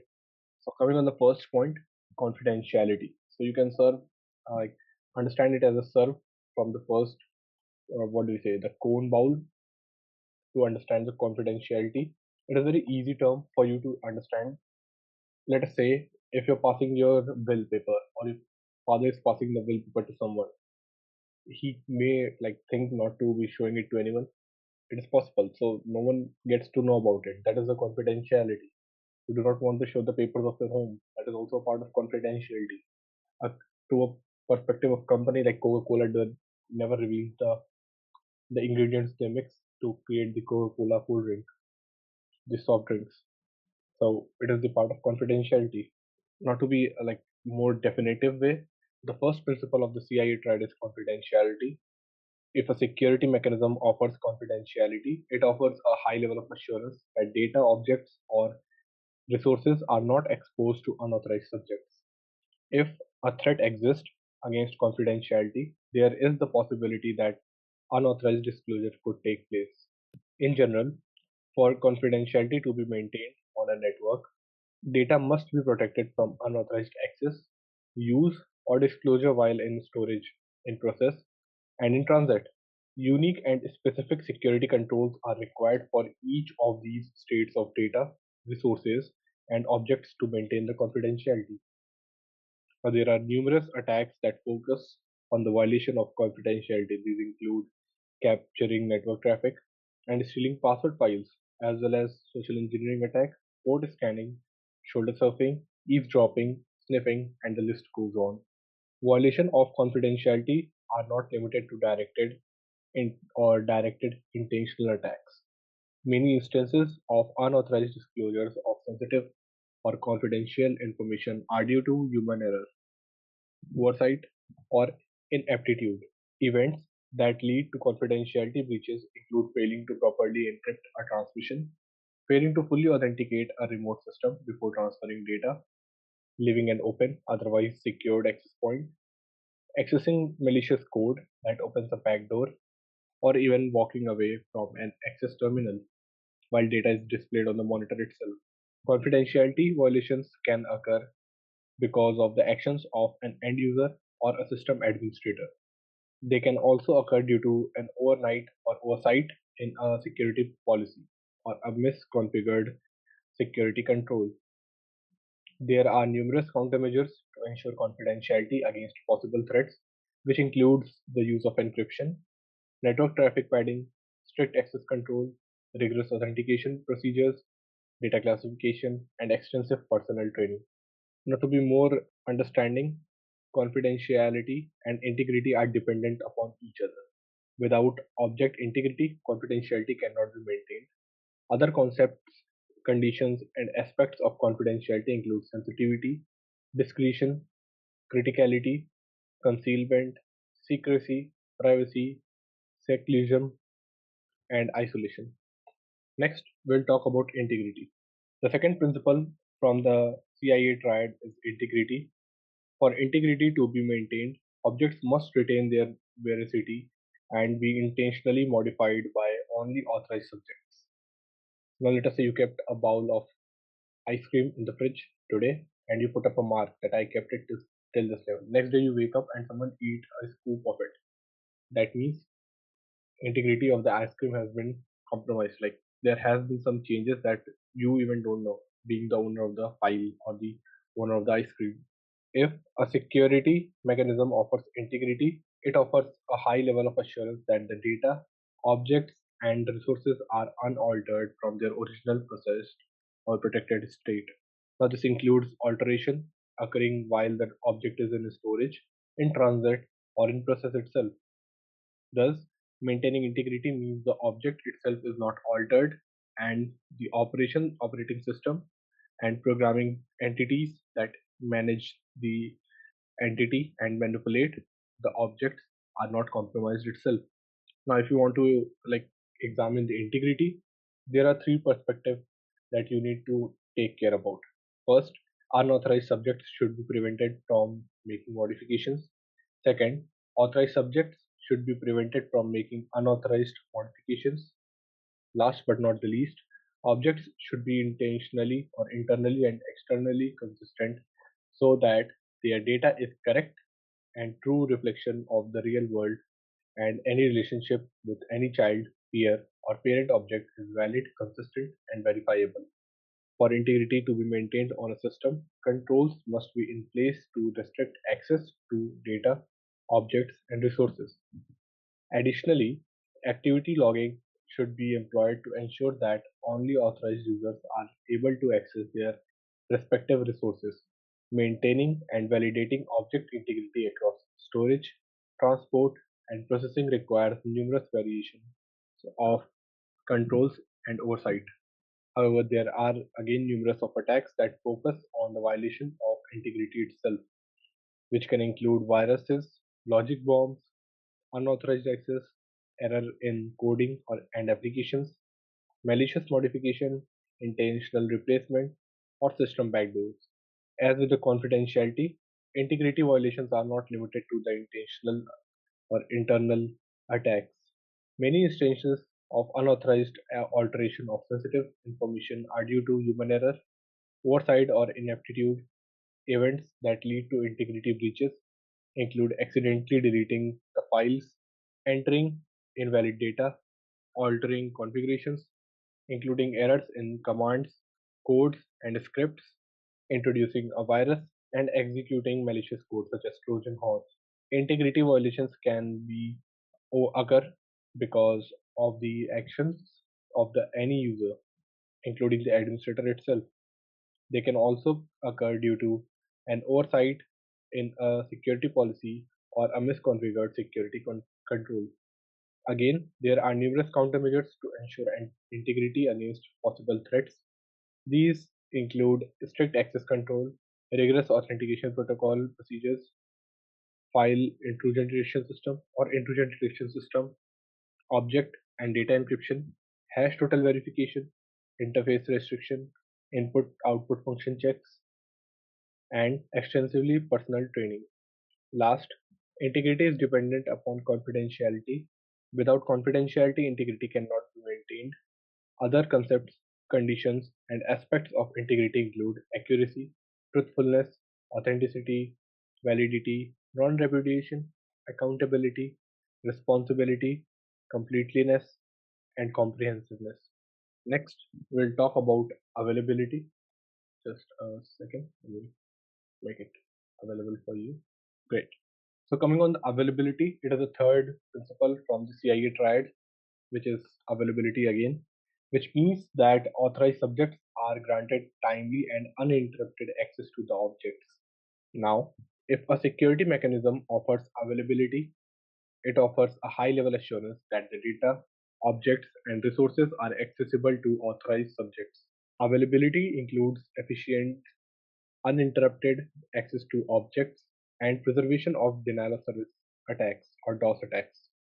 Availability also implies that the supporting infrastructure, including network devices or network services, communications, and access control mechanisms, is functional and follows, or you can say allows, authorized users to gain authorized access over it. For availability to be maintained on a system, controls must be in place to endure or to ensure authorized access and an acceptable level of risk or performance, to quickly handle interruptions, to provide for redundancy, to maintain or reliable backups, and to prevent data loss or destruction. Again, there are numerous threats to availability. These include device failure, software errors, and environmental issues such as heat, static, etc. There are also some forms of attacks that focus on the violation of availability, which includes DOS or denial of service attacks, object destruction, and communications interruptions. Now, as with confidentiality and integrity, violations of availability are not limited to intentional attacks. Many instances of unauthorized alterations of sensitive information are due to human error, oversight, or ineptitude. Some events that lead to integrity breaches include accidentally deleting file, overutilizing a hardware or software component, underallocating resources, and mislabeling or incorrectly classifying objects. Availability violations can occur because of the actions of any user, including administrators. They can also occur to an oversight in a security policy as or a misconfigured security control. There are numerous countermeasures to ensure availability against the possible threats. Now, this includes designing intermediary network or intermediary delivery system properly using access controls effectively. That's it. Now we'll talk about other security concepts such as privacy, identification, authentication, authorization, accountability, non-repudiation, and auditing in the upcoming lecture. Risks are acceptable, requires detailed and complex asset and risk assessment. As I mentioned, first of all, we are going to do with the risk analysis. The risk analysis is performed to provide upper management with the details necessary to decide which risk should be mitigated, which should be transferred, and which should be accepted. The result is cost versus benefit comparison between the expected cost of asset loss and the cost of deploying safeguards against threats and vulnerabilities. Now, the risk analysis identifies risk, quantifies the impact of threats, and aids in budgeting for security. Risk analysis also helps to integrate the needs and objectives of the security policy with the organization's business goals and intentions. The first step in risk analysis is to appraise the value of organization's assets. If an asset has no value, then there is no need to provide protection for it. So it makes very clear that the primary goal of risk analysis is to ensure that only cost-effective safeguards are deployed. It makes no sense to spend $1,000 or $100,000 protecting an asset worth $100 or $1,000 respectively. The value of an asset directly affects and guides the level of safeguards and security deployed to protect it. As a rule, the annual cost of safeguards should not exceed the expected annual cost of the asset loss. But there are exceptions every time. Now we'll talk about the asset value. Before we proceed with what is in this whole slide, you need to understand that when evaluating the cost of an asset, there are many aspects to consider. The goal of asset evaluation is to assign a specific dollar value to it. Determining an exact value is often difficult, if not impossible, but nevertheless, a specific value must be established. We should note that the qualitative versus quantitative risk analysis is something that we are going to deal up later, but right now we are talking in general. Now, improperly assigning value to asset can result in failing to properly protect an asset or implementing financially infeasible safeguards. Now, the list that is available here is including some of the issues that contribute to the valuation of the assets. Purchase cost, development cost, administrative or management cost. Next, we come up to the maintenance or upkeep cost, cost of acquiring or cost in acquiring an asset, cost to protect or sustain asset, value to owners and users, value to competitors, and intellectual properties or equity value. Market valuation, that is sustainable price, replacement cost, productivity enhancement or degradation, operational cost of asset presence and loss, liability of asset loss, finally, the usefulness. Assigning or determining the value of an asset to an organization can fulfill numerous requirements. It serves as the foundation of performing a cost benefit analysis of asset protection through safeguard deployment. It serves as a means for selecting or evaluating safeguards and countermeasures. It provides values for insurance purposes and establishes an overall net worth or net value for the organization. It helps senior management understand exactly what is at risk within the organization. Understanding the value of assets also helps to prevent negligence of due care and encourages compliance with legal requirements, industry regulations, and internal security policies. Once the asset valuation has been done, after that, threats must be identified and examined. This involves creating an exhaustive list of all possible threats for the organization and its IT infrastructure. The list should include threats, agents, threat agents, as well as other threat events. It is important to keep in mind that threats can come from anywhere. Threats to IT are not limited to the IT system itself.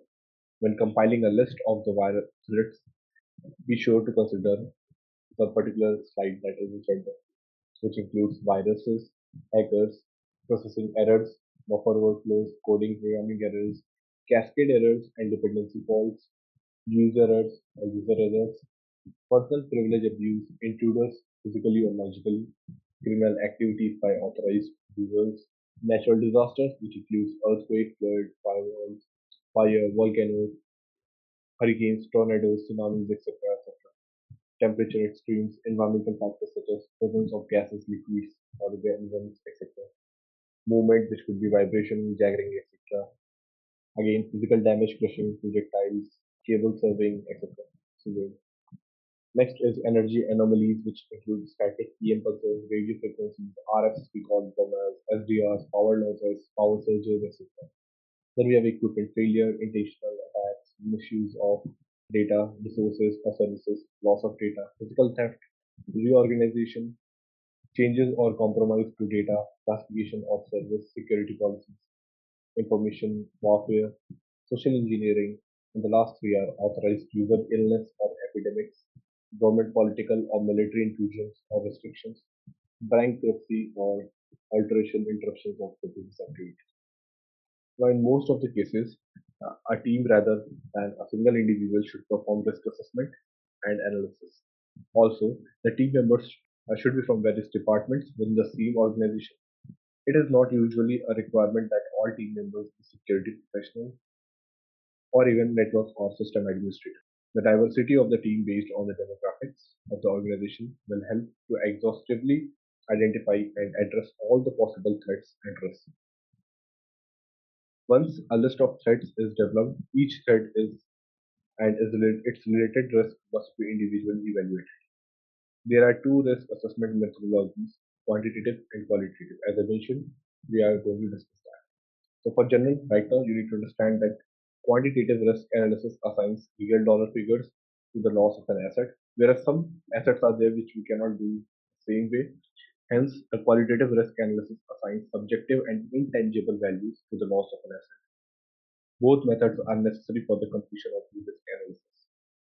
First of which we are going to talk about the quantitative risk analysis.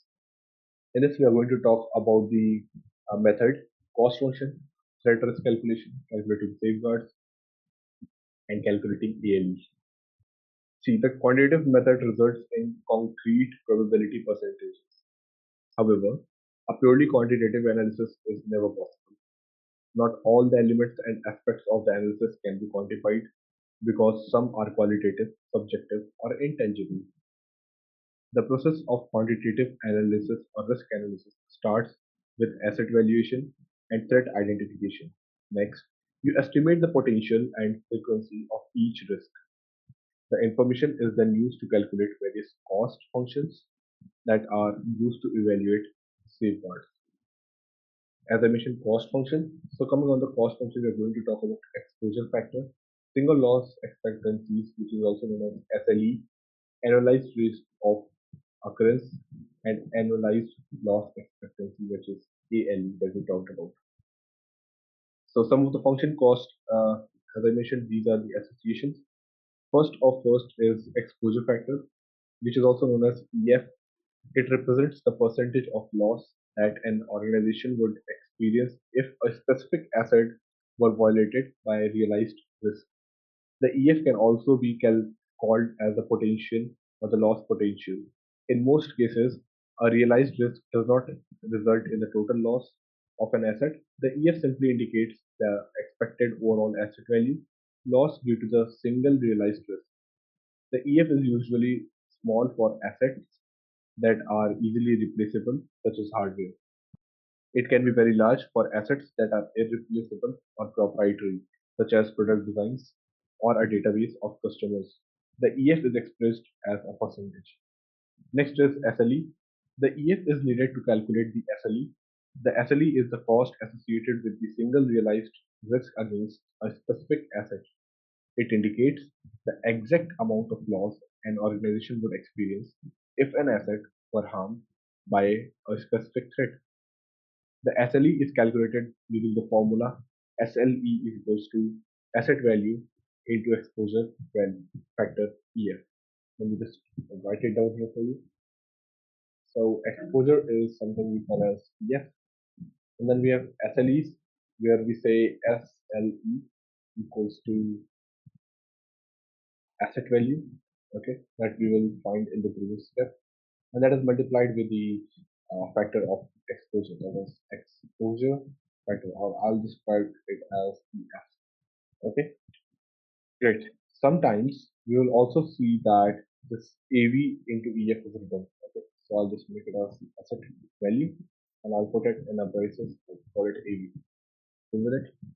But as I mentioned, for an example, you can understand that the SLE is expressed in a dollar value. So if an asset is valued at, let us say, $200,000, and it has an EF of 45% for the specific threat, then the SLE of the threat for the that particular asset is around $90,000. Similarly, comes the annualized rate of occurrence. It is also known as ARO. I'll just put it down here for you. ARO. I'll move it a little here so that great. Now ARO is the expected frequency with which a specific threat of or risk will occur. That means it will become realized within a single year. ARO can range from a value of zero point 0.0, that is exactly 0, indicating that the threat or risk will never be realized, to a very large number indicating that the threat or risk occurs often. Calculating the ARO can be complicated. It can be derived from historical records, statistical analysis, or guesswork. ARO calculation is also known as the probability determination. The ARO for some threats or risks is calculated by multiplying the likelihood of a single occurrence by the number of users who could initiate the threat. For example, the ARO of an earthquake in uh, Tesla may be 0.0001, whereas the ARO of an email virus in an office in Tesla may be around 10 million. Yep, it is a possible event. Then comes ALE. If we talk about ALE, ALE2 has a formula associated with it, which I'll come up across after the small description of ALE. So for understanding, ALE is the possible yearly cost of all instances of a single or a specific realized threat against a specific asset. The ALE is calculated using the formula ALE equals to SLE into ARO. So ALE equals to SLE into ARO. That's why I said that SLE is one of the most important topics that you're going to come across. Cool. So for example, if the SLE of an asset is $90,000 and the ARO for the specific threat, such as total power loss, is zero point 0.5, then the ALE is $45,000. On the other hand, if the ARO for the specific threat were 1.5, such as compromised user account, the ALE would have been $1,350,000. Cool. Let me just clear the screen and let's come to the next topic. Now comes in the calculating safeguards. But before that, you need to understand one small factor, the threat risk calculation. The task of calculating EF, SLE, ARO, and ALE for every asset and every threat or risk is a daunting one. Fortunately, there are quantitative risk assessment tools that simplify and automate much of this process. These tools are used to produce an asset inventory with valuations and then using the predefined AROs along with some customizing options, that is industry, geography, or IT companies, etc. etc.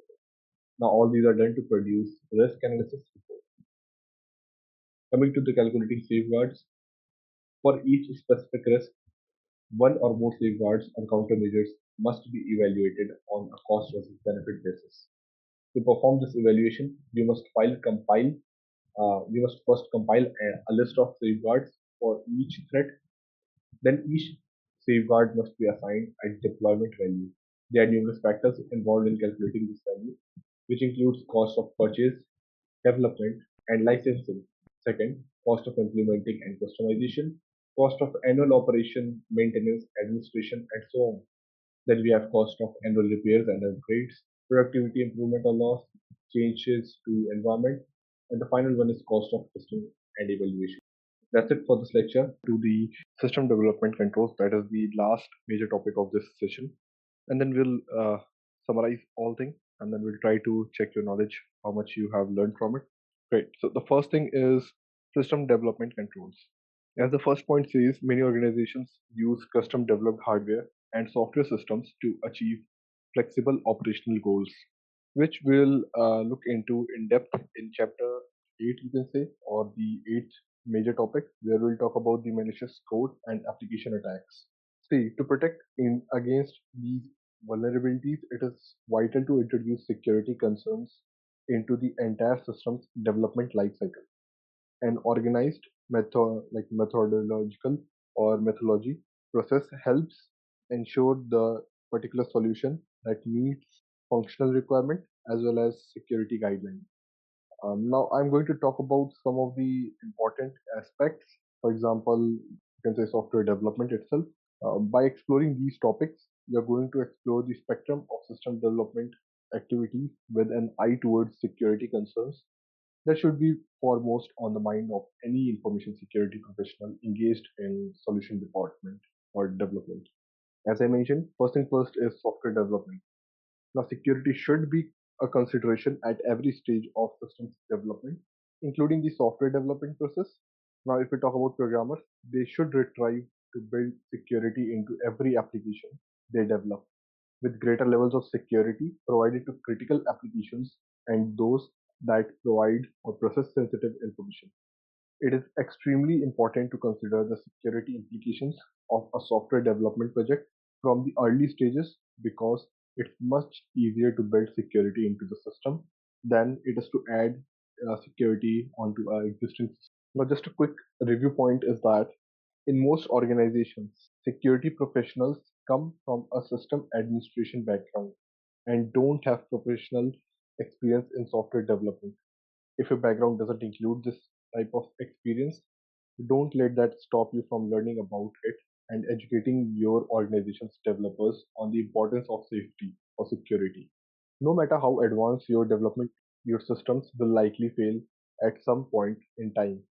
You should plan for this type of failure when you put in place the software and hardware controls, ensuring that the system will respond in an appropriate manner. Now, there are two basic choices when planning for system failure. The first one that you have is fail safe, and the other one that you should consider is fail open. Now, just for a good idea of it, the fail safe failure state puts the system into high levels of security. You can even say that it possibly disables it until an administrator can diagnose the problem and restore the system to normal operations. Next is in the vast majority of this particular environment, failsafe is the appropriate failure state because it prevents unauthorized access to information and resources. To be talking about the limited circumstances, it may be appropriate to implement a fail open failure state which allows users to bypass security controls when a system fails. This is sometimes appropriate for lower layer component of a multi-layered security system. Now you should also understand that fail open systems should be used with extreme caution before deploying a system. Using a failure mode clearly validate the business requirement for this move. It is justified. Ensure that adequate alternative controls are in place to protect the organization's resources, which should the system fail. It's extremely rare that you would want all of your security controls to be utilized in a fail open approach. Next, I'm going to talk about the programming language. First thing first is, as you probably know itself, software developers use programming languages to develop software code. You might not know that there are several types of languages that can be used simultaneously by the same team. This section takes a brief look over the programming languages. Computers understand binary code only.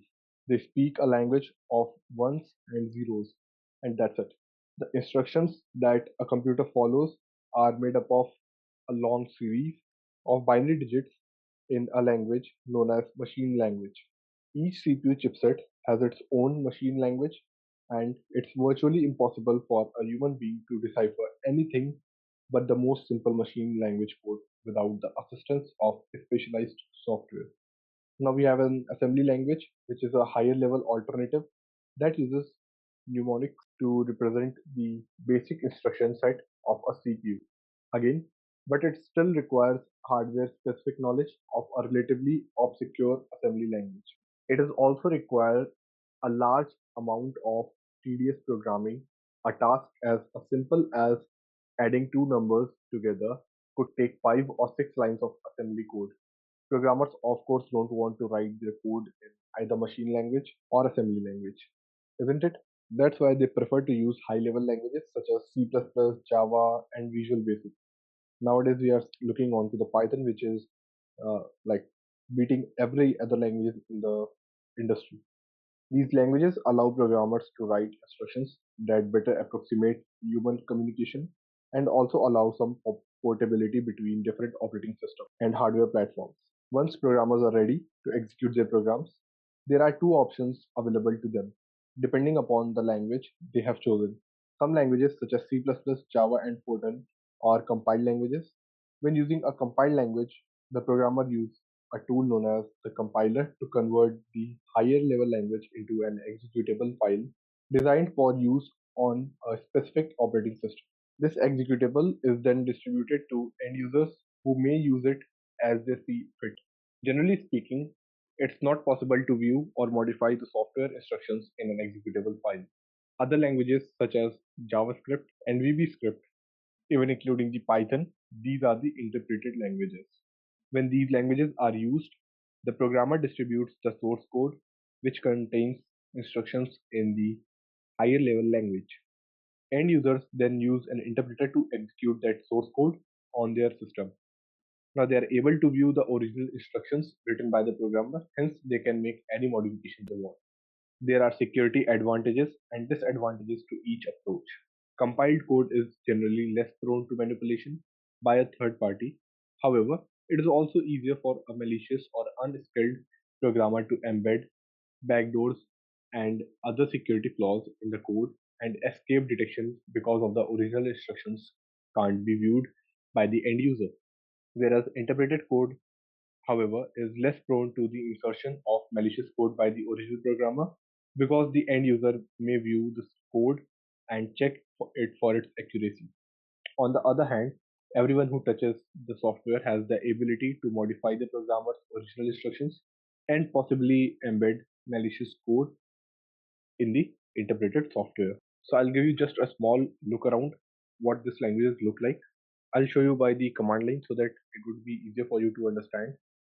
Okay, so we have this uh, terminal open of Python. What we'll do is we'll try to use it for printing something. As I mentioned, it is an interpreted language, hence we can run line of codes individually. But when we talk about the compiled languages, we cannot do this thing. We have to run the entire set of code and we will have to compile it all together. Now, that is the easiest way to print hello on your terminal from the Python. Whereas in C++, you will have to write at least 5 to 6 lines of code for it the same. Now, being an interpreted language, it provides a lot of other features such as you can just add up anything here. Python is so much advanced that it takes automatic variable assignment. You do not need to give the data type. It will take whatever data type you want to assign them. If you want to check the data type, you can just type and then the variable name. You will see that this time it will show a string. And again, if I execute this command, it will change its data type to integer, that is int.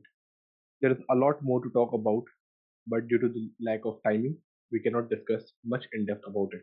I'll highly recommend you to go with at least Python. And if you have interest into it and have a good timing, you can just go on to the C++ and Java also. Next, coming on the object-oriented programming, many of the latest programming languages such as C++ and Java, they support the concept of OOPs, known as object-oriented programming. Now, when I say object-oriented programming, the first thing that should strike your mind is there are special features. Object-oriented means that means you are doing everything based on something. Okay, that means you are paying focus on the particular objects, not on the operations that are being performed. Clear with that? Great. Now let's think of a case where you have to hide your code. That is the part of OOPS. You can hide your code by the encapsulation. Again, I'll not go very much in depth with it. Next point is Older programming languages or programming styles, such as functional programming, focused on the flow of the program itself and attempted to model the desired behavior as a series of steps, whereas object-oriented programming focuses on the objects involved in an interaction. For example, a banking program might have three objects class that corresponds to account holders, and employees. When a new account is added to the system, a new instance or copy of the appropriate object is created to contain the details of that account.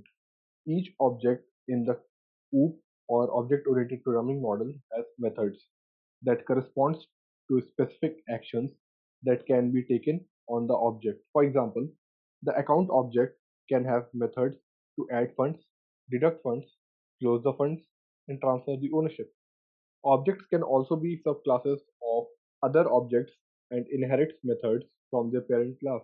For example, the account object may have subclass that corresponds to a specific type of account, such as savings, checking, mortgage, current, and auto loans. The subclasses can use all of the methods of the parent class and have additional class-specific methods. For example, the checking object might have a method called writeCheck, whereas the other subclass do not. From a security point of view, OOPS provides a black box approach to abstraction.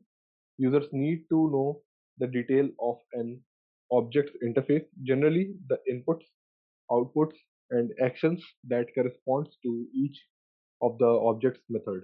But they don't necessarily need to know the inner working of the object to use it effectively. Now, there is one thing that you should be aware of, which is known as CASE, which stands for Computer Aided Software Engineering. The advent of object oriented programming has reinvigorated a movement towards applying traditional engineering design principles to the software engineering field. One such movement has been toward the use of computer-aided software engineering, which stands for CASE. Again, computer-aided software engineering.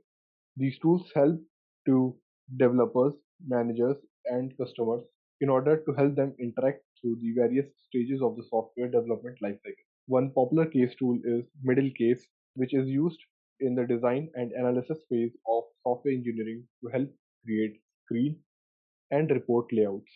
Next, we should talk about the system development lifecycle. So you might have gone through the software development lifecycle, which is a little, you can say, closely related to this particular concept. There are several activities that all systems development processes should have in common. Although they may not necessarily share the same names, these core activities are essential to the development of a sound, secure system. We'll try to analyze two different things or examine two different things, or you can say two different type of life cycle models. A real world software engineering environment that incorporates both of them. But before we proceed, it is important to note at this point that the terminology used in system development lifecycle varies from model to model and from publication to publication. Don't spend too much time worrying about the exact terms used in the book or any other literature you may come across. When talking about the CISP examination, it's much more important that you have a solid understanding of how the process works and the fundamental principles underlying the development secured system. That said, as with any rule, there are several exceptions. The terms certification, accreditation, and maintenance used in the following slides are official terms used by the defense establishment, and you should be familiar with them too. Great. So let's talk about the conceptual design. As mentioned in the very first point, the conceptual design or definition phase of system development involves creating the basic concept statement for a system. Now, simply put, it's a simple statement agreed upon by all interested stakeholders, the developers, customers, and management, that states the purpose of the project as well as general system requirements. The conceptual design or definition is a very high level statement of purpose and should not be longer than one or two paragraphs. If you're reading a detailed summary of the project, you might expect to see that concept statement as an abstract or introduction that enables an outsider to gain a top level understanding of the project. in a short period of time. Now, it is very helpful to refer to the concept statement at all phases of the system development process. Often, the intricate details of the development process tends to obscure the overarching or overarching goal of the project. Simply reading the concept statement periodically can assist in refocusing team of developers. First thing I'm going to talk about is functional requirement determination. As mentioned in the point 1, once all stakeholders have agreed upon the concept statement, it's time for the development team to sit down and begin the functional requirement process. In this particular phase, specific system functionalities are listed and developers begin to think about how the parts of the system should interoperate to meet the functional requirements. The deliverable from this phase of development is functional requirements document that list the specific system requirements. As with the concept statement, it's important to ensure that all stakeholders agree on the functional requirement document before work progress to the next level. When it's finally completed, the document shouldn't be simply placed on the shelf to gather dust. The entire development team should constantly refer to this document during all phases to ensure that the project is going on the particular track that they were moving from the beginning. In the final stages of testing and evaluation, the project managers should use the document as a checklist to ensure all the functional requirements are met. Next, we are going to talk about the protection specifications development. Now, security conscious organizations also ensure that adequate protection are designed into every system from the earliest stages of development. It is often very useful to have a protection specifications development phase in your life cycle model. This phase takes place soon after the development of functional requirements and often continues as the design and design review phases progress. During the development of protection specification, it is important to analyze the system from a number of security perspectives. First, adequate access controls must be designed into every system to ensure that only authorized users are allowed to access the system and that they are not permitted to exceed their level of authorization. Second, the system must maintain the confidentiality of vital data through the use of appropriate encryption and data protection technologies. Next, the system should provide both an audit trail to enforce individual accountability and a deceive mechanism for illegitimate activity. Finally, depending upon the criticality of availability and fault tolerance issues should be addressed. Now, you should be keeping in the mind that designing security into a system is not a one shot process and it must be done proactively. All too often, systems are designed without security planning, and then development or developers attempt to retrofit the system with appropriate security mechanisms. Unfortunately, these mechanisms are an afterthought and do not fully integrate with the system's design, which leaves a security gap, security vulnerability. Also, the security requirements should be revisited each time a significant change is made to the design specification. If a major component of the system changes, it is very likely that the security requirements will also change. Next, I'm going to talk about the major components that are other than these available points that we just discussed. First one is design review. Once the functional and protection specifications are complete, before I proceed, let me just walk you through all four names that we are going to discuss in major components. Design review, code review walkthrough, system test review, certification and aggregation. So coming on the design review, once the functional and protection specifications are complete, let the system designers do their thing.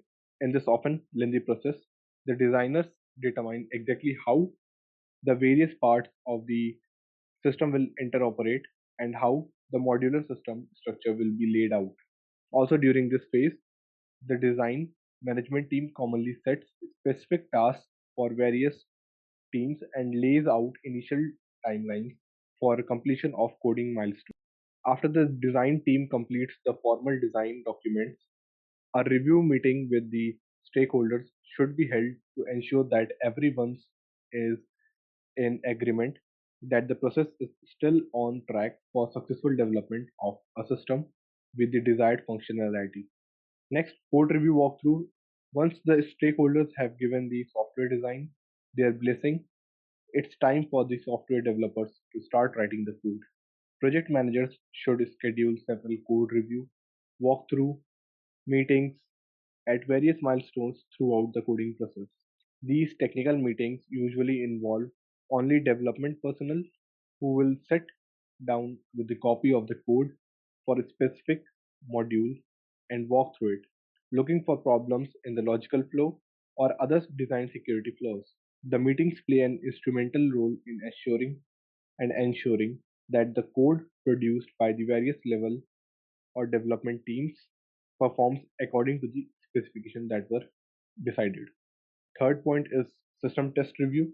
After code reviews and a lot of long nights, there will be some point or there will a point come at which a developer puts in that final semicolon and declare the system is complete.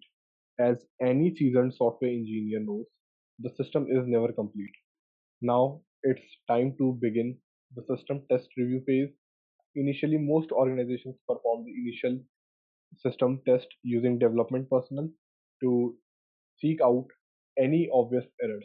Once this phase is complete, a series of beta test deployments takes place to ensure that customers agree that the system meets all functional requirements and performs according to the original specification.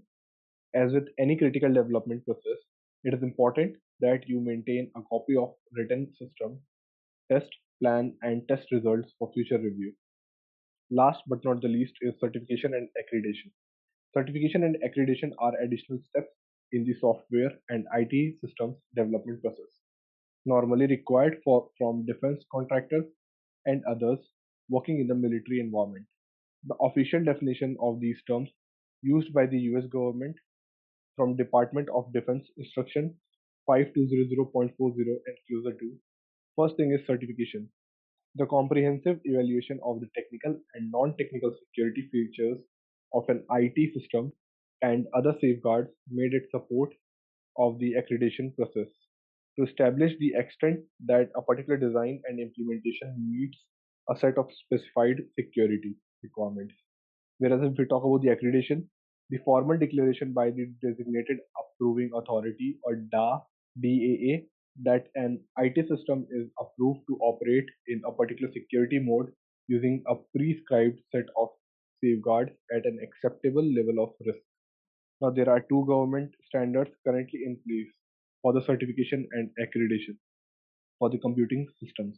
The DoD standard is the Defense Information Technology Standard Certification and Accreditation Process, that is DITSCAP, and the standard for all US government executive branch, department, agencies, and their contractors as well as consultants in the National Information Assurance Certification and Accreditation Process known as NIACAP. Both of these processes are divided into four phases. Phase 1 definition, which involves the assignment of appropriate project personnel, documentation of the mission need, and registration, negotiation, and creation of a system security authorization agreement SSAA that guides the entire certification and accreditation process. Phase 2 is verification, which includes refinement of the SSAA, systems development activities, and a certification analysis. Phase 3 is the validation, which includes further refinement of the SSAA, certification evaluation of the integrated system, development of recommendation to the DA, and the DA's accreditation decision falls into validation. Next, we have the post accreditation, which includes maintenance of SSAA, system operations, change management, and compliance validation. The phases are adapted from the DoD or Department of Defense Instructions 5200.40 and Closure 3. You can check that for the reference. The NIA CAP process administered by the Information System Security Organization of the National Security Agency outlines three different types of accreditation that may be granted. The definitions of these types of accreditation from the National Security Telecommunications and Information Security System Security Instructions 1000 are point number 1. For a system accreditation, a major application or general support system is evaluated. Second, for a site accreditation, the application and system at a specific self-contained location are evaluated. Final is the third one, where for a type of accreditation, an application or system that is distributed to a number of different locations is evaluated altogether. Last, we have maintenance. Once system is operational, a variety of maintenance tasks are necessary to ensure continued operations in the face of changing operational, data processing, storage, and environmental requirements. Now, it is essential that you have a skilled support team in place to handle any routine or unexpected maintenance. It is also important that any changes to the code be handled through a formalized change request control process that we already discussed.